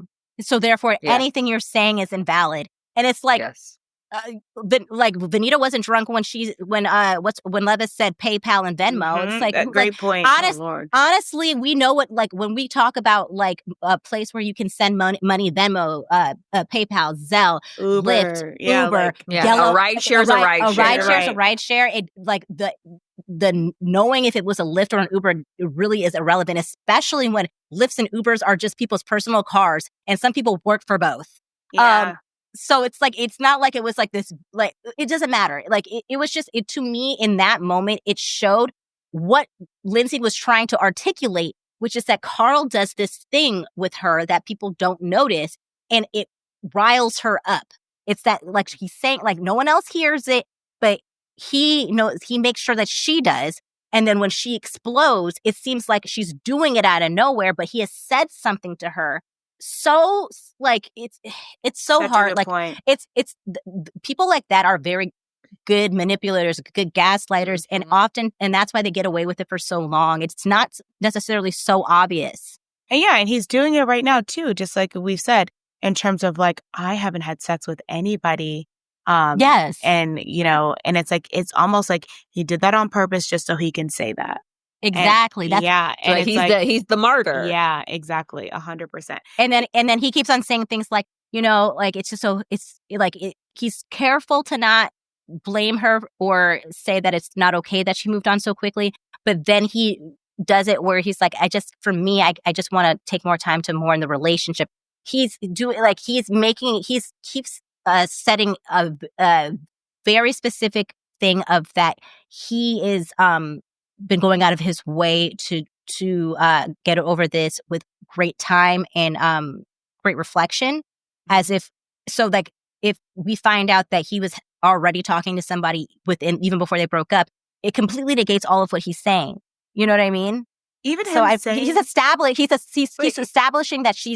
that that couldn't be true, whatever she's accusing him of, or like that she might accuse him of if it comes out, because he's already established that that's not even how he's been grieving this relationship since. So I don't know. But I think that also brings out a good point, because like I've been trying to figure out, why does he keep saying, I keep harboring this resentment towards Lindsay? He just keeps saying it. And to me, it feels like, because he keeps saying it in his confessionals. And so he already knows that Lindsay is going to bring up this whole texting thing. And I feel like he's going to be like, oh, well, I was trying to get back at her. So like that is because I'm harboring how quickly she moved on. Like I heard, he probably going to be like, I heard rumors that she was with another guy. So then I decided to text somebody else. Like something is just like, he keeps saying this, I'm harboring some resentment. And it's like, I keep picking it up, but I'm like, but why does he keep saying that? It doesn't make sense to me. He's setting us up for something. Yes. Kind of like with the breakup, like he's just dropping these little things. Yeah, he said this like 3 times in those confessionals. Yes, something's coming. we have been we have been. It's just everything has been sticking out to me. I just haven't understood why. It's something is off. Yeah, and I feel like he is manipulating the audience or trying to manipulate the audience in some way. We're not sure yet what. Something's coming out for sure. But everybody needs to have their antenna up. Have your antenna up. Yeah. And don't trust these men. No, never. Especially a Bravo man. Something is cutting. We've already seen Carl lay the groundwork before, and he's doing it again. So something is going to come out because he wants to paint Lindsay as this crazy person. And like, well, look at her, she's pregnant. So of course, she didn't care. She wasn't blindsided. Look at her, she moved on. He's gonna have a few things in the chamber. If he really was having an emotional affair, he's going to be like, what does it matter? Like, she has to have been checked out herself for her to be able to move so quickly. So what does it matter now? Fast. Like, I feel like he's also going to question the timeline of her pregnancy or something. Well, they've already tried to do. They tried, and that's what you notice. Kyle did that at the top. He had a pivot because things quickly fell apart from him that he wasn't expecting. Yeah. With the whole Craig thing, everybody had a pivot, and also Paige all of a sudden was a wild card. Yeah. And no one was expecting on their 2024 bingo card that she would genuinely really be excited for Lindsay's pregnancy. If it wasn't for those meddling kids, I know that's what happened. Like that's so what true. happened. That's so true. Yeah, I'm excited to see what Carl has up his sleeves because he can't fool us. I smell something and it don't smell right. No. Huh? Okay. Can't wait to see what it is. I know. Ooh, child, I hope it's next episode. I'm eager. I know. It's not gonna be. It's gonna be like in 2 episodes. Yeah, because they have to wrap up the storyline with Craig. Yeah. Unfortunately. Yeah. Okay. Right. Well, until next week for episode number 7. Thank you for popping off. We really popped off on a lot of people. A lot of people got burned in this podcast. And sometimes you catch a stray. Right. Facts. Hate to see Facts on facts. All right, ladies. Until next week, summer should be fun. This podcast is fun. Okay. That was literally the most beautifully chaotic recap of episode 5 and 6 of Summer House. And I have zero regrets. I really meant to go in chronological order, but I just felt like episode 5, we wanted to do episode 5 on its own and then episode 6, but I had an emergency, like I said at the top. But I'm actually so happy we did it this way because I felt like episode 6 and 5 like needed to be combined because episode 5 to me was just exposition, like all of the like information we needed. And then episode 6 is where all the action happened. So combining it was actually better, which is why I was like, let's just like bounce all over the place because it all kind of makes sense in a way. You know what I mean? Well, I hope you guys were able to follow along, and I hope that was okay for you. Next week, when we recap Summer House, it's just going to be episode 7. So we will be going in chronological order. But, you know, honestly, in a group chat, you never know who's going to pop off and what tangent that we might take. So just be prepared for the Bravo pop culture tailspin that may ensue. But don't worry, I'll always lead you back. Along with my 2 besties, Shirla and Jaleeza, who keep me on track. We keep each other on track. And we will be back with episode number 7, recapping Summer House next week. And don't forget to follow Shirla and Jaleeza on all of their socials. You can find Jaleeza on her Instagram. It's going to be Jaleeza LH. And then you can find Shirla on her Instagram and TikTok. Shirla's Instagram handle is going to be Shirla Divine. That's Instagram, and her TikTok is Shirla Divine 007. But don't worry, if you didn't catch that, it will all be in the show notes along with all my handles. You can follow me at PiaJV on both Instagram and TikTok.